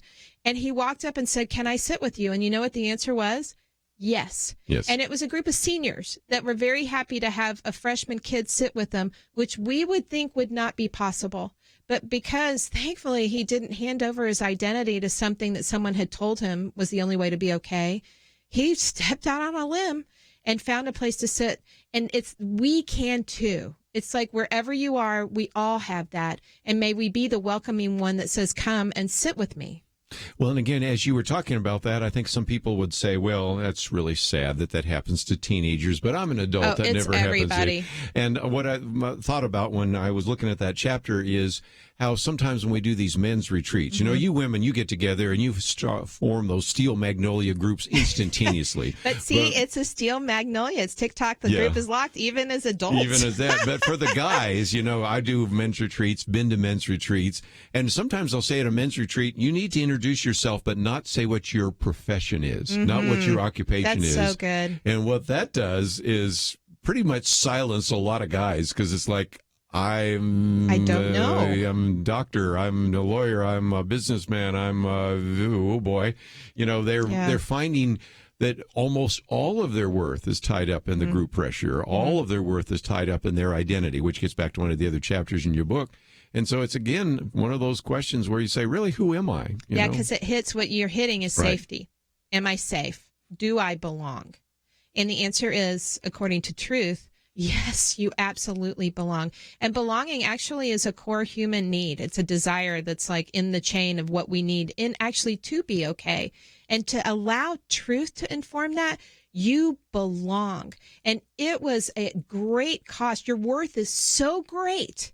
The price that was paid for you is beyond imagination, because that's how precious you are. And one of my favorite spots in Scripture is in Isaiah 43, where the Lord God himself says, and the Lord God said. And I love those quotation marks after, because you can pause on that just like you would the red letters, because that's God speaking. And by the way, he knows, he knows. And he says, you are mine. Those are the words he says. I called you by name, your name. And then he says, you'll go through the waters, they won't rise over you. You'll go through the fire, you won't be burned. And then he adds, you are honored in my sight. You are precious to me, and I love you. And gosh, it's like, when was the last time someone said to you, you are precious? It's been a long time for a lot of our listeners. I know, if ever. Yeah. And by the way, you are. And you're known. And you do belong. And you're accepted. And that is the truth. But do we believe it? And I think that's the hard part. It's hard for me to believe that about myself. Sure. Kay Wyma with us. Let's keep it going, because one of the others is the do-all pressures. Got to do everything, rather than being overwhelmed by the sacred in the ordinary. Yes. First of all, people, I've heard that before, but for a lot of our listeners, the sacred in the ordinary, where's the sacred fit in? Those are two words that can't even be in the same sentence. Sounds sort of poetic and weird. Yeah. So explain that, because I've heard that before, but I think for some people that just is sounding so strange. Okay, so the do-all goes back to the calendar. Yeah. I've got it, and we just fight we feel good if it's all filled spaces, and we feel a little naked if they're empty. And people love to say, I'm just crazy busy. I know, because I don't like to say that. Makes you okay. In today's world and in today's cultural trends, that has not always been the case. No. To me, that's kind of the test. Right. If it's always been, then maybe that's true, because truth was and always will be. It does not change. But these things change, because there was a day and age, like going back to the appearance, when being heavy was actually a sign that you were rich, because you could eat a lot, you know, and having time of leisure was actually something that said that you had made it. Well, not so today. It's like the full calendar says I'm okay. Sacred in the ordinary is missed, because it comes in the white spaces. Right. And it's regular. I also say relish the regular. And so for me, in my world, sacred comes in strange places. And I include a story in the book about walking. One of my kids came in and was like, will you walk around the block with me? He wanted to walk to the park and walk back. And I said, no. I'm sitting down for the first time today. And I was like, why would I ever say no to that? Yes, I will walk with you. And as we go, he's a little kid, and so he's looking for things that I don't. His mind isn't filled with so much stuff that's going on. And he's taking pictures with my phone, and we're walking, and then he stops and he's like, look at that. And it was like, it was so beautiful. On a blade of grass in the neighbor's yard, there was like a ray of light coming down on this single blade of grass that had a butterfly on it. Yeah. And it was like the light was literally shining on it. And to me, that is sacred in the ordinary. An ordinary walk around the block. The sunrise in the morning, it was so beautiful today. Why not start your day just flooded with the sacredness and the beauty of the creation that is around you all day, every day, even in the carpool line, even in traffic, even in the grocery store checkout, even when someone's honking at you, because that's a person on the other side of that. And people are so critically important. They are. People are what matter. And that's what we get. We lose sight of the people when we allow the overwhelming things in this world to rule our thoughts. Psalm 46, be still and know that I'm God. Probably better at translated chill and know that I'm God. Probably. And again, who said it? Yeah. He says that himself. It's beautiful. Need to take a break, and we will try as best as we can to cover a few more of these overwhelming ideas, and we'll talk about product pressures and maybe some circumstances. We'll see what we can cover, but always a privilege to have Kay Wyma in studio. We'll continue with her right after this.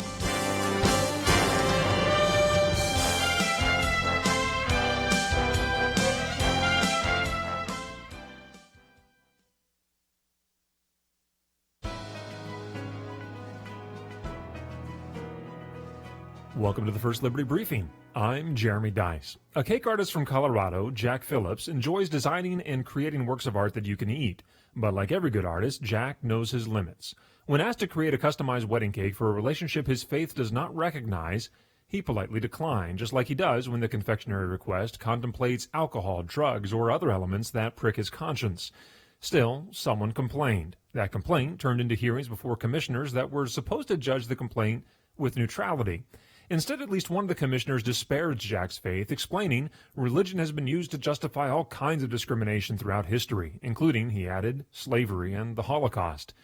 He then intoned that Jack's faith is one of the most despicable pieces of rhetoric that people can use. Not surprisingly, Jack lost his case. That is until it went to the Supreme Court of the United States. There, by a vote of 7-2, the justices explained that the state of Colorado showed an obvious lack of neutrality toward the religion of one of its citizens. That, Justice Kennedy explained, was inappropriate for a commission charged with the solemn responsibility of fair and neutral enforcement of the law. No one in America should be forced by the government to choose between their faith and their livelihood, not even cake artists. To learn how First Liberty is protecting religious liberty for all Americans, visit firstliberty.org. I'm Kelly Shackelford, President and Chief Counsel of First Liberty Institute. Some people think our religious freedom will soon be gone, but that's not true. The fact is that First Liberty, a national network of America's top attorneys, is winning over 90% of our cases. We defend religious freedom for people like you. Go to firstliberty.org and read the exciting story. That's firstliberty.org.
Now, back to Point of View, your listener-supported source for truth. Kay Wyma with us again for just a few more minutes. The book is entitled Not the Boss of Us, Putting Overwhelmed in Its Place in a Do-All, Be-All World. We've tried to cover as many chapters as we can. Let me pick up another one I mentioned just a minute ago. Rather than be overwhelmed by product pressures, be overwhelmed by the process. Oh, my goodness. The pressure from Madison Avenue, the pressure from products of all sorts is tremendous, isn't it? It is. And the problem and what that chapter deals with a lot is that we've made people products. Right. Okay. And we've allowed even as a parent, you are defined as whether or not you're a capable parent or not based on how your kid is doing. And it's a human being. It's a person. And so the process is critically important, which goes back again to that white space time, the time for creativity. And in that chapter, I even include like fabulous failures, because so many paths to getting where you need to go, they're paved by failures. It's the trying, the getting back up, the trying, the failing, the trying. And it just keeps going. But that's what actually is the process part where you learn.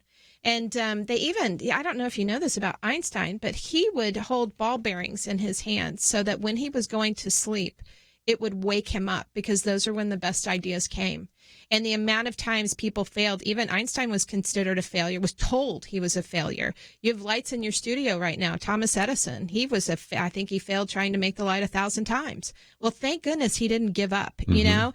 And so if we can for a second at least just admit that process is a part, then maybe we can be overwhelmed by that and allow the breathing time for the process to work itself out, because it's so critically important. And perspective, we haven't really talked a lot about that.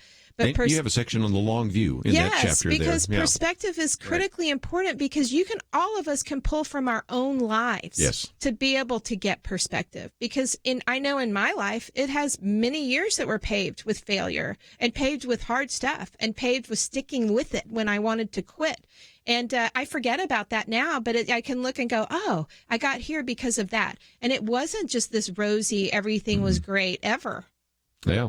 Let me talk about circumstances, because you talk about, rather than be overwhelmed by circumstances, be overwhelmed by looking up. And I've said before that if I look horizontally, I get depressed. But if I look vertically, I get blessed. What about that? That's so good. I love that. And there are a lot of circumstances that go on just because we live life. Yes. And we live life in a broken world. Yeah. And there are hard things that happen.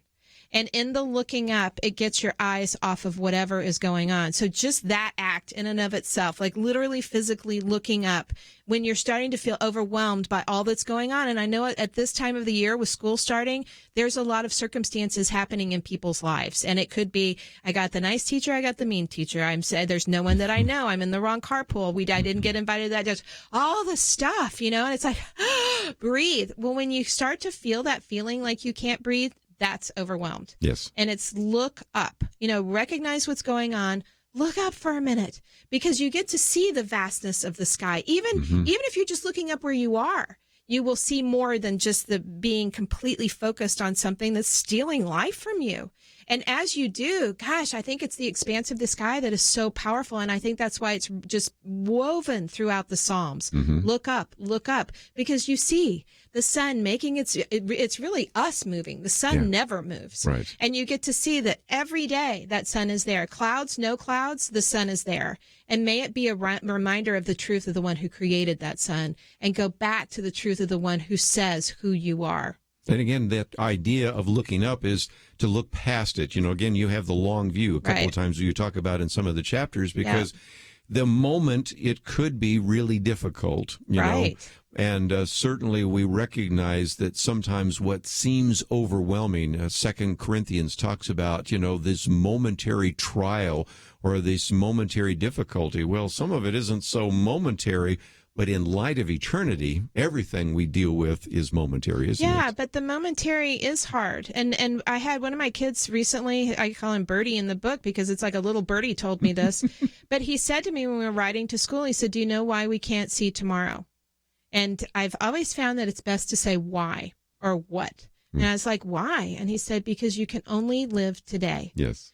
And I think it's so important because the happenings and the circumstances are going on. You're given the provision for today, like the perfect provision for today, not yesterday, not tomorrow. And so it's like, respect those things, respect what has happened in your life and allow it to be respected, but not over-inform. And the same with the worries or the anxieties or the expectations or the anticipations. Let them sit where they are, and that's tomorrow, so that you can live fully today, the day you've been given, because there's something great you might miss in the race for tomorrow.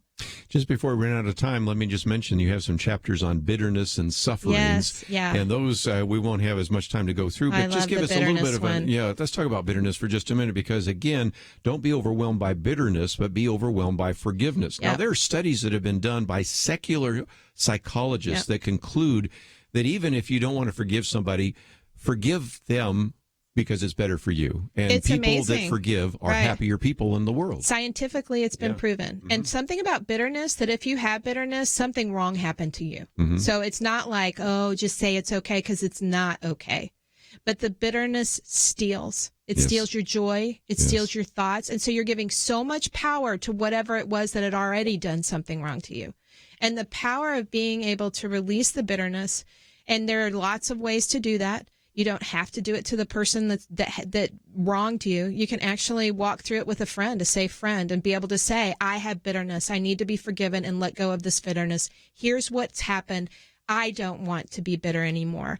And the freedom that comes in that is so staggering. And I hope that people will pick up the book, because I think the story in that is powerful about walking through that. Yeah, and bitterness, suffering, and of course, even the last one on any trappings of this world and be overwhelmed by hope. Yeah. And that's really the way you end the book, just the idea to have hope.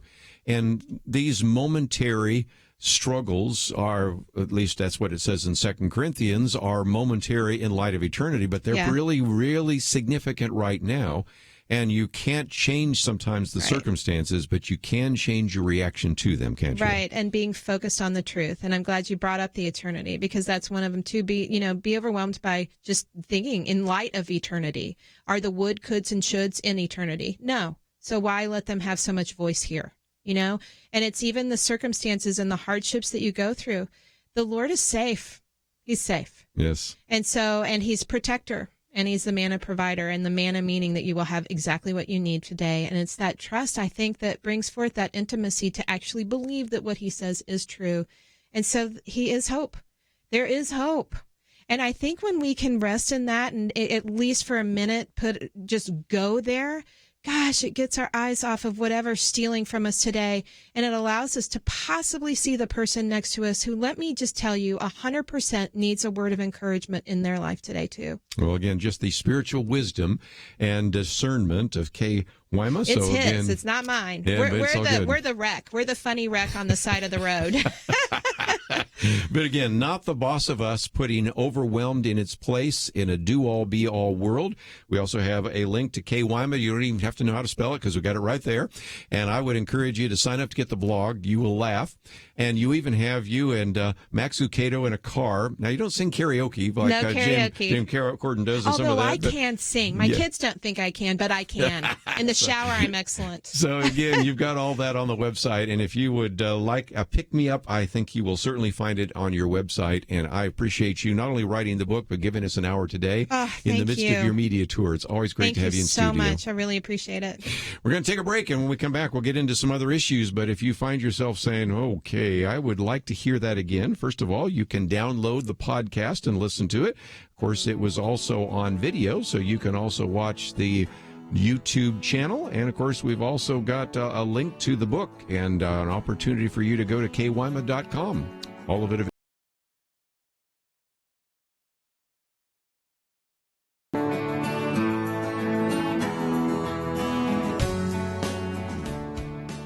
It wasn't long ago, it seemed, every official decision brought religious liberty and our ability to live as faithful Christians into question.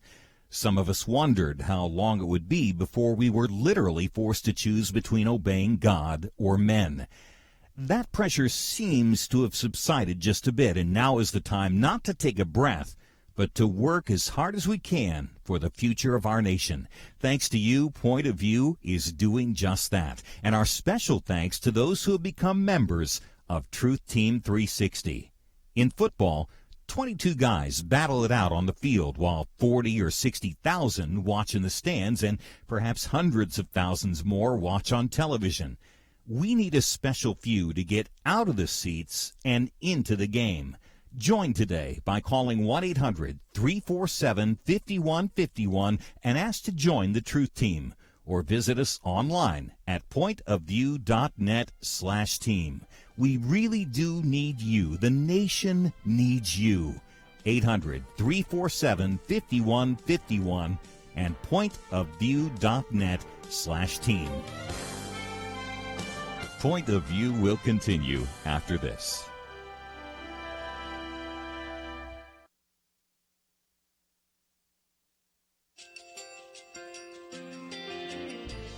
I just want to thank you so much for all the wonderful programming you have. You're just absolutely fantastic. I recently started listening to Point of View, and I really found it interesting because of the different subjects you cover. Thank you for that. I really appreciate everything that you do in keeping us informed. Thank you, Kerby, for everything that you have been doing. I appreciate all the work that you're doing, advocating for the Word of God. Thank you so much. Point of View, I think, is absolutely necessary because it's a Christian perspective, a biblical worldview perspective, and receive very current, up-to-date information about what is really going on, week to week in our culture, which is changing so rapidly, and yet it's morally sliding backwards. Yeah, first of all, I thank you guys. Y'all's program is wonderful, and enjoy it every day. I learn so much every time I listen to it. Point of View Radio Talk Show.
Hi, this is Kerby Anderson. You know, each day we take on the tough issues and provide a biblical perspective to them. The topics we cover are wide-ranging.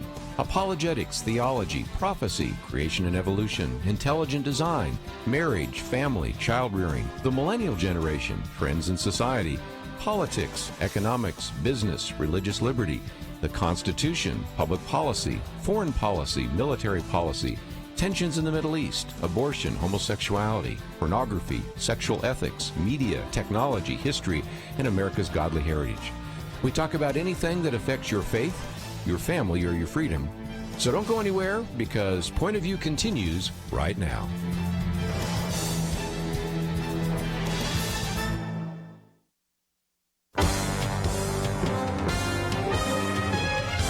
Across America, live. This is Point of View.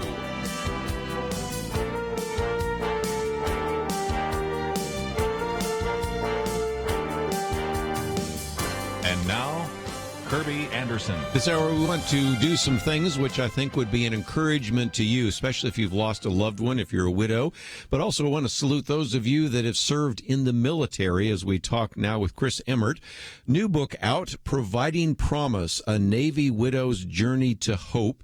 And we're going to talk about her story and the ongoing ministry that she's had over the years.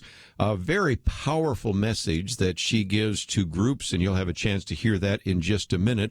In terms of kind of a loss of kind of a life-changing encounter. Graduated with a bachelor's degree in communications from Wake Forest University, has a master's degree in communication from Regent University, a very skilled speaker, an individual that also has had her talents as a senior leader in Premier Designs, and mom to 4 children, grandmother, and just an incredible communicator. So, Kris, welcome to Point of View. Thank you, Kerby. I'm so happy to be here with you. Well, again, anybody that's watched you on video, and I have, and of course we have a link to your website so people can watch some of the things that you have done, knows that you're an incredible communicator. But I think we also just need to get to know you a little better before we get into all the wonderful teaching and preaching and speaking that you've done. And along the way, we've got to tell a really sad story. So start from the beginning if you can, because I think people need to get to know a little bit more about Kris and how she kind of came to the position that you find yourself in today.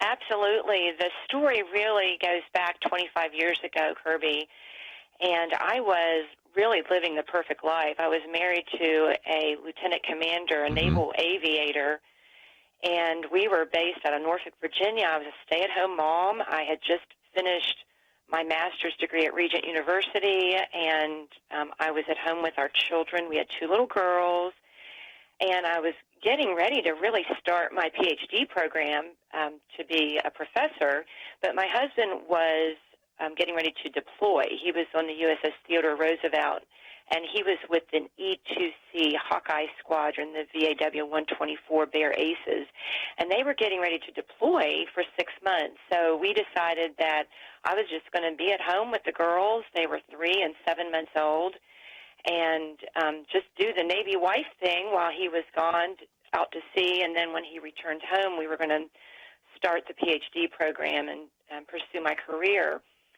And it was 2 weeks into the deployment, and I was just at home. It was a Friday morning, and I saw naval officers come by my dining room window. I saw the stripes on their sleeves.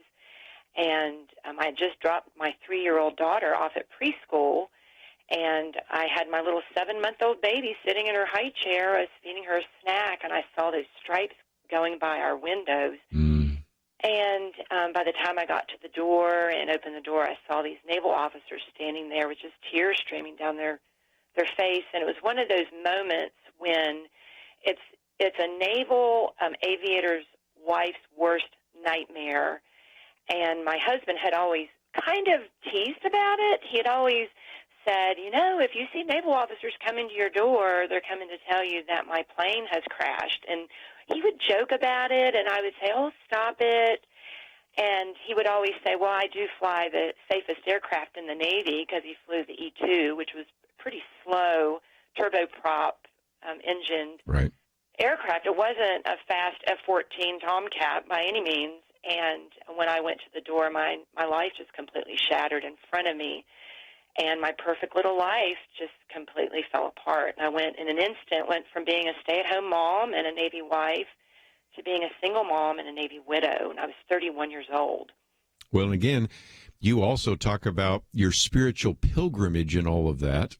Absolutely. Which is something which for a second might shock some people because you're a Christian. You've been at Regent University, which is a great place. I've taught there once as well, and you obviously would be a fairly mature Christian. But all of a sudden you're saying, you know, where's God in the midst of all of this? Explain that if you might. Exactly. Well, in my book, I really talk about me being a checklist Christian. Yes. And I really took my faith as almost an insurance policy that, okay, I'm a Christian, I'm not going to go to hell, but I was really calling the shots in my life. The Lord was not the Lord of my life. I was Lord of my life. I had myself on the throne, and I felt that if I did everything I was supposed to do and check all the boxes and walked through just the life that he had planned out for me, really just making my own way, then I was okay. And my husband and I, we sang in the choir. We taught preschool mission friends on Wednesday nights. We were part of a Bible study, but I did not really have an intimate walk with Jesus Christ. And it really took this shattering, life-changing crisis of belief to occur in my life for me to get on my knees and say, okay, Lord, where is my faith? Is my faith real? Are you who you say you are? And I had to go through that journey, and that's what I talk about in the book, is what do you do with God when life doesn't turn out the way you thought it was going to turn out? What do you do with God when you prayed every single night that my husband was deployed? My little girls and I would pray for Daddy's safety. Yes. In his airplane, Daddy's safety while he's on the boat, Daddy's safety. And then all of a sudden, I have to look into the eyes of my 3-year-old daughter and say, okay, Daddy's plane broke, which it really didn't. To this day, we don't know the cause of the crash. But I had to look into the eyes of my 3-year-old daughter and say, Daddy's never coming home again. And how do I explain a loving God to her? How do I explain a loving God to my 7-month-old baby who will never know her father? So it was really interesting, the journey that I had to go through, and that's what I bring to the table in this book. And it's for those people out there that are struggling with the whys in life, and they may not exactly have a crisis of belief like I did. They may not have a husband that was lost at sea. They never found my husband. He's still in the bottom of the ocean, and they never found the cause of the mishap. But people are dealing with questions of heartache and sorrow and loss all across the world, and especially for believers and non-believers as well, they have those questions of where is God when our life is shaken apart. Again, we're going to take a break, and when we come back, we'll talk a little bit about my folded flag and certainly the whole question of how will I get through and from triggers to moving on and all sorts of very important things that are in the book. And this would be certainly a book that you would want to put in the hands of individuals that are asking the question why. But also, as I started the program today, I wanted to also say this would be something that would be maybe an encouragement for those of you that serve in the military. We honor you so often, and when we can, we talk about how we'll never be able to thank you enough for your service. But this is, again, an incredible story, Providing Promise, a Navy widow's journey to hope. And if you've ever seen a picture of Kris Emmert, you see her almost always holding a folded flag, and she, as you will see some of the videos, uses the flag to speak to the issue of our freedom and what we enjoy today and, frankly, take for granted too often. So we're going to take a break. We'll continue our conversation with her, and we'd love to hear from some of you as we go along. 1-800-351-1212. We salute those of you in the military, and we welcome your phone calls right after this.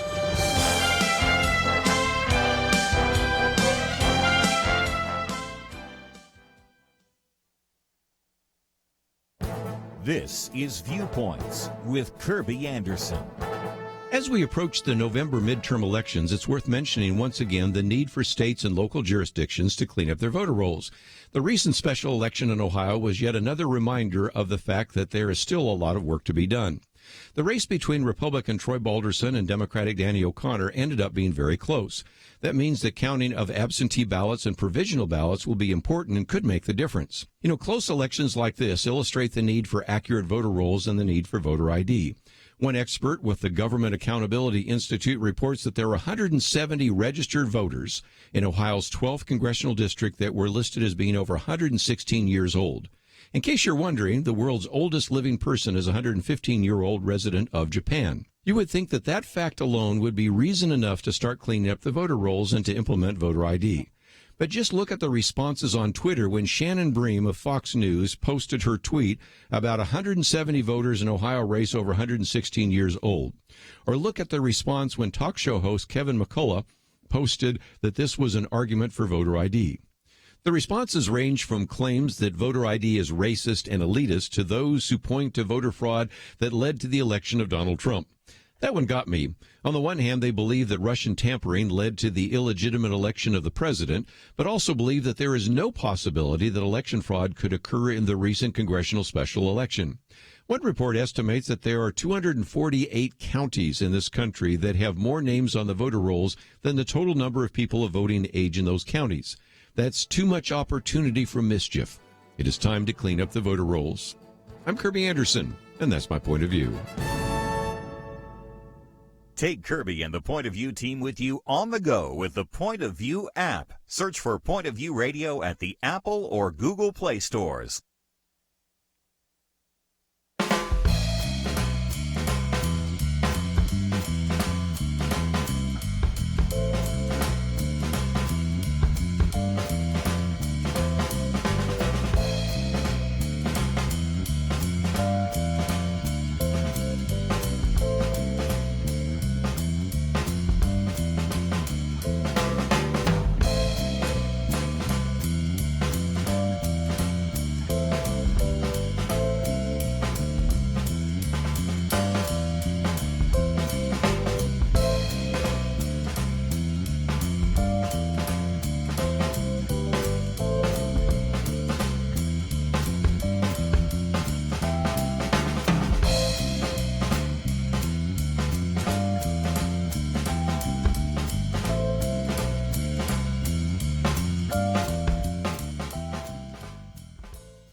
You're listening to Point of View, your listener-supported source for truth. Privileged to have with us today Kris Emmert, and again, the book is entitled Providing Promise, A Navy Widow's Journey to Hope. And if you'd like to know more information about her, we have a website, providingpromise.com, which gives you all sorts of great information, a way that you can contact her, find out about the book, and schedule her to speak, and we'll certainly talk more about some of those opportunities in just a minute. But Kris, there are two poignant pictures on your book about holding a flag. The front, where you have a smile on your face holding that folded flag, but the other one, which is deep inside here, where you're holding a flag after, of course, your husband has died. And I think it just illustrates again that in almost every picture I've ever seen of you, you have a flag in your hands. But again, two different sets of circumstances, aren't they? Right, absolutely. The front cover was taken, obviously, in front of an ocean, because John was lost at sea. The crew was lost at sea, and I thought that was very important to have the ocean behind me. And then, of course, my folded flag representing military and those that are lost. But the smile is I'm providing promise, which means I'm giving the reader hope. And even though all the other photographs that you see with my flag, it's grieving, it's sorrow, it's loss, but Jesus gives us hope, and that's what I want to give to my readers, really. I want them to know, even though I'm holding a folded flag, and it's such a hard, awful tragedy to talk about, but through the Lord, I found hope again, because He is our provider, just like your previous guest talked about how the Lord is our provider. And He provides promises to us, and that's really how the front cover came to being. Let's talk about what it took to get through that, because that's, of course, part of your book as well. Just the idea of the moment you took us to that powerful scene where these two officers meet you at the door, right, to a point where you have to begin to pull your life back together again, and you have a whole chapter there. How did you get through it, and how do you get through? You have, of course, next to the picture of your children next to Daddy's Arlington National Cemetery marker, because all it is a marker since we never recovered the body. So talk about what it took to get through that, because that is something I think is a lesson that we can pass on to everyone listening right now that's gone through some kind of loss. It may not be the same loss that you face, but all of us have to, from time to time, face some pretty significant losses in our life. How did you get through it? Right. Thank you for asking that. That's when I speak, I really address that. The first thing, obviously, is I really had to hold on to the truth, and the truth is that God loves me. And so many times when you're going through heartache, people want to turn their back on the Lord, and they want to, out of bitterness and anger, and they want to just do it their own way and say, forget it, you allow this to happen to me in my life. But really, the Bible tells us that he's never going to leave us or forsake us, and that when we go through the fire, we're not going to be burned. And he's the husband to the husbandless and the father to the fatherless. And even though I had to struggle with my faith, I hung on to the truth. And that's the first thing, is I really ask people that are struggling is just hold on to Christ, hold on to your Savior, because he's there to comfort us in those trials. But another area that I feel is very important is the feeling of community, and it's opening your heart to other people. And God uses his people to minister to the hurting and to the wounded. And I refer those people to the true blues in the book, or also rays of sunshine. And that is, it's miraculous to see right when you think you can't take another step, right when you think you cannot breathe again, the Lord brings someone or something into your life that gives you that hope to carry on. And I really stayed connected to my church family. And again, I have seen over the years when I've worked with many widows in different situations that going back to church is probably the hardest thing that they can ever do if they are believers, and if they do have a local church they attend. They really struggle with that because families are intact, or they look like they're intact. Mm-hmm. And that was very difficult to go back into the church where my husband and I sang in the choir together, and I see all these daddies carrying their children around after services, and I know that these families are going home to a roast in the oven, or they're going out to eat with other families. And for those who are struggling with loss and bitterness and grief, it's very difficult to do. But I found that staying connected to a group of people, a community, is so vital to the healing process. And one of the things that was very helpful for me was we established a support system. It was a young widow support system in the Norfolk area. And by the time we had really got it going, there was probably about 15 or 16 of us military widows, and we even had a young widower part of our group. He had lost his wife. She was a flight attendant in a commercial airline mishap. And that community, again, helped us to be able to move forward, to know that we were not alone and that other people could understand what we were going through. And that was another really, really important part of our healing, was that we had each other. And I was just thinking that in some respects, the military does provide some of that. I've lived in Virginia Beach when I taught it. Back then it was called CBN University, and some of that. And so I understand what it's like to be in Norfolk, Virginia Beach, that area. The difficulty, Kris, oftentimes is that if you don't have that military connection, because I think they do bring together kind of a band of brothers or sisters or others together, sometimes it is real easy if you're not in a church or if you're not in a group like a military to feel very isolated. And at that point, you've really got to challenge some of these widows and widowers and some of these people that have lost a loved one to reach out. And to, when somebody says, if there's anything that I can do to help you, you need to come back and say, okay, I really need you to help me, because sometimes we try to be self-sufficient and isolated, don't we? Right, and you put that smile on your face because you don't want anybody to know how hurting you are.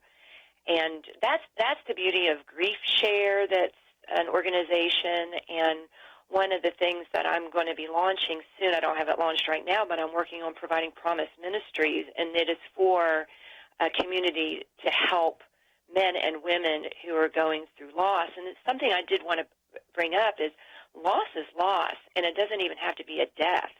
It could be a death of a marriage. It could be a divorce. It could be just loss of hope, loss of dreams. People are struggling today more than ever, and they feel so isolated. And, of course, social media feeds into that as well. And I'm seeing over the years that men and women need a point of connection where they don't feel like they're alone. And, of course, the local church is beautiful. And if we're doing what we're supposed to be doing as a local church, we will be reaching out to those that are hurting. But there's many organizations out there that provide support and love and connection for those who need some help. Well, let's see if we can take a break. But when we come back, I wanted to, first of all, focus on some of the things that are on your website. So if people wanted to come and have you speak, that would be the case. But you also have sections on, the triggers that sometimes come. Of course, you have a picture of the wreckage, there's very little of it, in your hands. And then later on, even a time in which you decided, maybe I need to even go into that particular stateroom that my husband, John, actually lived in. And so I wanted to kind of take us through some of those stories, which is part of yours. But at the same time, I want to also give some of our listeners a chance to maybe ask a question or make a comment.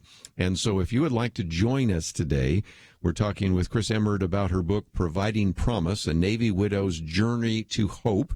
That is certainly available. We have a link to providingpromise.com. And as we go to the break, you might go and, if you have access to a computer, check that, because then you can find out more about her, more about the book, and even contact her, because we've yet to talk about the opportunity where she could come perhaps and speak at your event. And there's some videos there that you can watch, which I think will give you a better idea of how she communicates to individuals and how she might be used by you. So if you'd like to join us, that number is 1-800-351-1212. The book is available, and if you would like to get a copy of it, 430 pages, so it covers a lot of material that you certainly would benefit from as well. And, of course, we also have a link so that if you'd like to get it, you can find that on the websites as well. So let me take the time right now to take a break, step away from the microphone for just a minute. When we'll come back, we'll talk first about what's on the website and pick up some more pieces of the life of Kris Emmert. All that coming up right after this.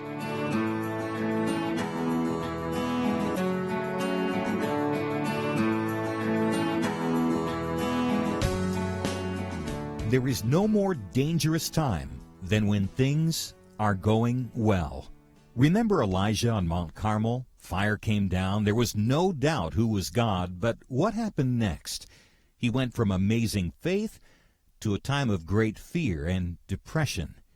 Many Christians have been very thankful a certain Democratic candidate for president was not the one to nominate two replacements for the Supreme Court.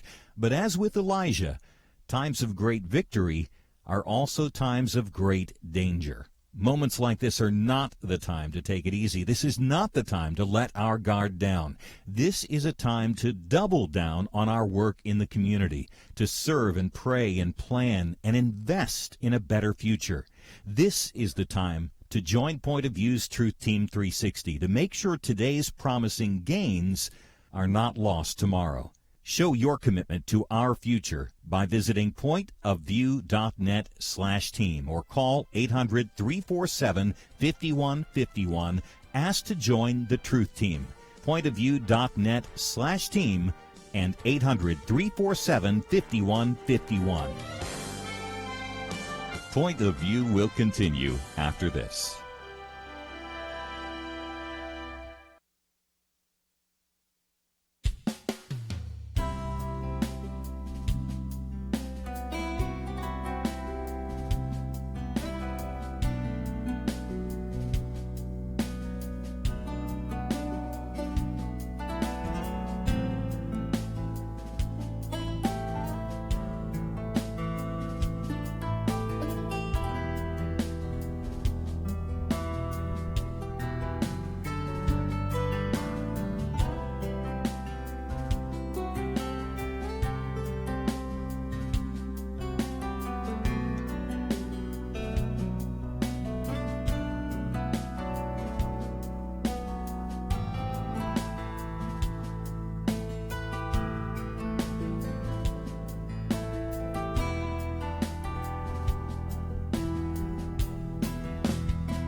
You are listening to Point of View. The opinions expressed on Point of View do not necessarily reflect the views of the management or staff of this station. And now, here again is Kerby Anderson. Continue our conversation today with Kris Emmert. If you'd like to join us, 1-800-351-1212. Saluting those of you that have served in the military, especially some of you that maybe, like her, ended up being a widow because of an individual that you were married to actually paid the ultimate sacrifice for our freedom. And so we certainly want to emphasize that today. And if you'd like to join us, 1-800-351-1212. Book is entitled Providing Promise. We have information about it on our website, but we also have a link to your website, providingpromise.com. Kris, for just a few minutes, talk about all the resources that are available on that website, because, of course, they can get a copy of the book. They can learn more about you and some of the various things that you're developing. And I would certainly encourage people that are looking for a speaker for their event. You would certainly be somebody that they would want to consider, and you have some videos there for them to watch, don't you? Yes, I do. Thank you so much. And I want to also specify that it does not necessarily have to be a military-related event. I've been speaking for women's ministry and conferences and so forth for over 20 years. But my story is really a story of hope. And so I use the story to basically start off any type of talk just so that people know a little bit about my background. But, I am honored when I get an opportunity to speak. I'll speak to large venues as well as small Bible studies. I even spoke to a group of ladies that met at a Shoney's the other day. So I'm open to wherever God leads, really. And you are a very gifted communicator, and I would encourage people just watch the video. They don't have to take my word for it. They can see it themselves. We might get a phone call or two in just a minute, but let's come back to a couple of issues, and that is one of those. Let's just talk about the pieces. You know, there is something that's really striking to see that there are just a few pieces from John's plane. And even during the break, we were watching some video here of an E-2 Hawkeye landing on an aircraft carrier and that kind of thing. So it gives me a sense about what he was going through. But it's interesting that you've had even your co-author talk about what it was like when you handed to Julie a few pieces from John's plane. There's something that is kind of striking, but also it sort of triggers all sorts of emotions again, doesn't it? Oh, absolutely. What happened was the aircraft, the main part of the aircraft, was never recovered. It flew into the Ionian Sea approximately a mile off of the carrier. And so because it was fairly close to the carrier, the crewmen on the aircraft carrier were able to retrieve some of the wreckage that had floated to the top. And not a whole lot had floated to the top, just some, but they were able to retrieve that. So the 5 families that lost their loved ones on that aircraft, it was VAW 124 Beret 603 was the name of it. We received pieces of the wreckage, at least to have something, just something to hold on to, because we never got our husband's bodies back. Right. And so that was just something to hold on to, and I've carried those 2 pieces of wreckage around with me for 25 years, because that's almost as if it was my grave, I guess, or my marker. And so when I handed that to my co-author, and I really want to compliment her, she did all of the military writing in the book. She's an amazing, amazing writer, Julie Zoudre, from Johnson City, Tennessee. And she was the one that when I brought the wreckage to her, and of course I've been carrying it around for 25 years, but it really made an impact on her, and she became very emotional because of it, because then she realized what exactly we had gone through. And she did all of the military scenes. They are all vetted by retired naval aviators. We have admirals, captains, commanders, many, many naval personnel, chaplains.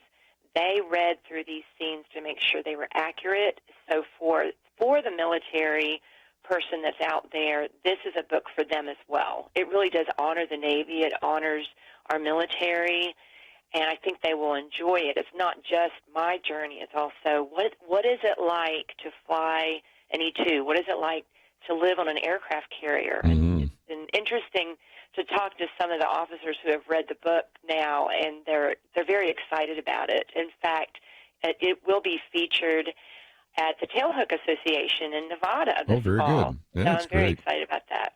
Well, again, the book, Kris, of course, is the author, but we also mentioned Julie. I might mention the foreword by Dr. Bob Record, who's a good friend, too. And are you open, Kris, to take some phone calls? Absolutely. Okay, yes. well, let's head to Texas first. KAVX Gloria. I understand you're a widow, so you have the floor. Thank you for joining us today.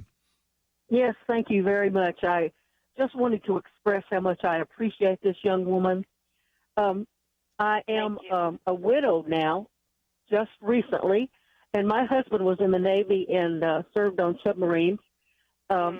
He just recently passed away at age 79, and I didn't know what it was to be a widow or why the Word of God would say that Jesus is the defender of the widow. Yes. None of that meant anything to me all these years as a Bible teacher and a Christian that followed Jesus, but all of a sudden the Word of God became really alive to me, and I'm understanding the true meaning of the grace that keeps on giving us strength and is always sufficient for every need we have. Absolutely. So I'm thinking, we were in the Navy when the submarine went down years ago, and many, many widows, many, many families without their loved one. And my husband was on the submarines too, so that hit home too. But I just wanted to thank you for offering this wonderful hope and help to these young widows. I can't,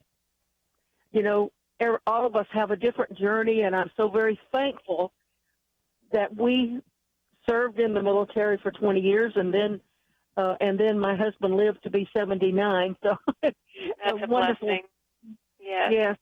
Well, my condolences to you, and thank you for your service as well. Thank you so much. Well, again, as we welcome. said, we thank any one of you that have served in any of the armed forces. Of course, we're talking about Navy at the moment, but any of those certainly are where we, again, want to express our appreciation for you and your service. And while we talk about that holding some of those pieces, you do talk about in the book, Kris, the triggers. And one obvious trigger is the wreckage in my hands, which is, of course, one of the chapters in your book. But you also talk about from triggers to moving on. Certain things set you off, and it's like you think you're getting over your grief, and then something else triggers a whole wave of feelings of grief. Speak to that, if you might. Right, emotions, right. Anybody who's walked through grief will definitely understand this. An example would be when I would go to the grocery store, and, of course, I still had military benefits, so I would go to the commissary on base, and I would walk in the commissary, and then in walks a man wearing a flight suit, and I would just completely fall apart. Just the image of a naval officer, a flight suit, an aviator, and even thinking about it gets me choked up just because it was a trigger, and all of a sudden I thought, okay, I'm doing good, I'm moving on, I'm accepting my new normal, and boom, I'd be falling apart. Or let's say I would even hear the sound of the E-2 flying over my house. And the E-2 has a very distinct sound, yes. And we've been referred to it as a Hummer. And I would be in the kitchen cooking dinner or playing with my children, and next thing I know, I would hear that sound, and then there again, I would just completely fall apart. And grief is very ugly, and it's very unforgiving because it doesn't really care about what you're doing or where you are, and you could be in the middle of, whatever. You could be in the middle of work, and all of a sudden a trigger happens, and you're just a crying mess. And so that's another thing about where I talk about your true blues, your friends. Right. You need to have that group of people that understand that, and when you're falling apart, they get it. They're not going to be critical of you. They're just going to love you and comfort you right there in a second. And then it goes away, and then you're back smiling and living your day. It's just that I refer to it in the book as being thrown down the steps. You get up, And if you're having a really hard day with grief, it's almost like grief wants to throw you down the steps, and you try to get up, and it throws you down the steps a couple more times. Sure. So for anybody that's walking through that, I know that they'll understand that part. Let's take a break. When we come back, we will continue our conversation for a few more minutes with Kris Emmert. The book is entitled Providing Promise, A Navy Widow's Journey to Hope. We also have a link to providingpromise.com so that you can even maybe read an excerpt from the book and also watch some of the videos we've talked about. And if you'd like to join us, we might slip in one more phone call, 1-800-351-1212. Be right back.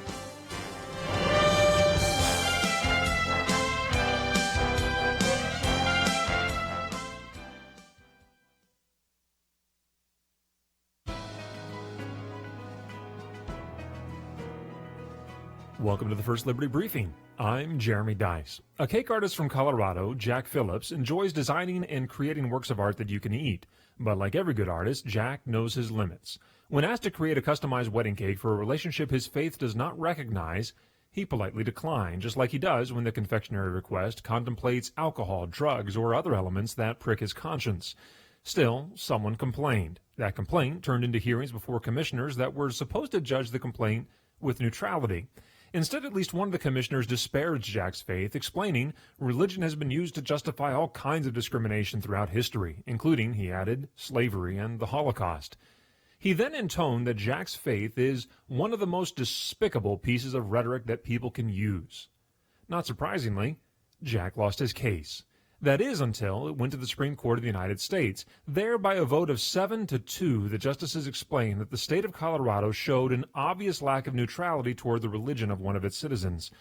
That, Justice Kennedy explained, was inappropriate for a commission charged with the solemn responsibility of fair and neutral enforcement of the law. No one in America should be forced by the government to choose between their faith and their livelihood, not even cake artists. To learn how First Liberty is protecting religious liberty for all Americans, visit firstliberty.org. I'm Kelly Shackelford, President and Chief Counsel of First Liberty Institute. Some people think our religious freedom will soon be gone, but that's not true. The fact is that First Liberty, a national network of America's top attorneys, is winning over 90% of our cases. We defend religious freedom for people like you. Go to firstliberty.org and read the exciting story. That's firstliberty.org.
Now, back to Point of View, your listener-supported source for truth. Back for a few more minutes with Kris Emmert as we talk about Providing Promise, a Navy Widow's Journey to Hope.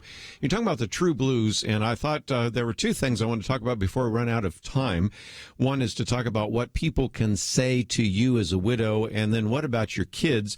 And actually, there's a story that pulls both of those together, because you had somebody that moved next to you, and so they were actually asking something. They said, you know, I heard that there's a young widow who lives here that lost her husband in a plane accident. Without missing a beat, I leaned in and whispered back, yes, that's me. A look of horror came across her face. Oh, no, I'm so sorry. And so then you talk about, you know, how sometimes that's a faux pas. But then it gets worse, because one day you heard your daughter, Jordan, deal with something because the friend, little girl, was asking, so your daddy died? The friend asked innocently. Yes, he did, Jordan replied without hesitation. At this point, you're kind of getting a little bit nervous. And the friend said, Did he get eaten by a shark? At that point, you said, my heart froze on the spoon tightened, and I vigorously stirred the dough in anger. What was the kid thinking? But Jordan said, no, because my daddy is down deep, deep, deep where the sharks don't go. But it, I think, relates to both of those issues, and that is sometimes we don't know what to say to someone like you, a widow, and then you wonder, how do I deal with this with my kids? Can you give us any advice? Yeah, I'm so glad that you brought up that story because it's one of the ones where you have to laugh even if it is kind of horrifying. At the time, I was just appalled. I was appalled that this little girl, and she was so innocent. She was probably 4 or 5 years old, and it was a natural question. But what's interesting, Kerby, is the fact that I had that conversation with my daughter. What I would suggest to anybody is you just have to be truthful and honest about everything. Right. And nothing was hidden. And because I was so open about, okay, Daddy's in the bottom of the ocean, and we talked about the depth of the ocean, and the beauty of that, if there is beauty in this, is John and I were scuba divers, and I had gone down deep. I think I did a deep dive 120 feet, and I knew that the further down you go, the sea creatures don't go down that far. And so because of that knowledge, I was able to explain that to my daughter about her daddy. And because of that, she had that answer for that little girl. Yeah, the sharks don't go down that deep because my daddy's deep, deep, deep down in the ocean. And I just really felt that as honest as I could be with people. And then, some people, they don't know what to say, so they don't say anything, which is harmful as well. Or they would say things, oh my goodness, like, oh, well, I guess God needed him in heaven more than he needed him here at home. And I went, what? You can't say those things to me. Why would a loving God take a man from his 2 little children? He was only 38 years old. So, sometimes it's just best not to say anything than to say something ridiculous. But you learn to just let it go off your shoulder and not take it to heart, because until someone has walked through a heartache or a tragedy, they really don't know how to respond. Yes. Well, and again, sometimes just presence. We've talked about that before. I remember Joe Bailey wrote the book View from a Hearse, in which he lost a number of his children. I mean, just an incredibly tragic story. I won't go into all the details there, but he tells about 2 friends. One came in and told him all sorts of spiritual truths so that he knew, and he said, I couldn't wait for him to leave.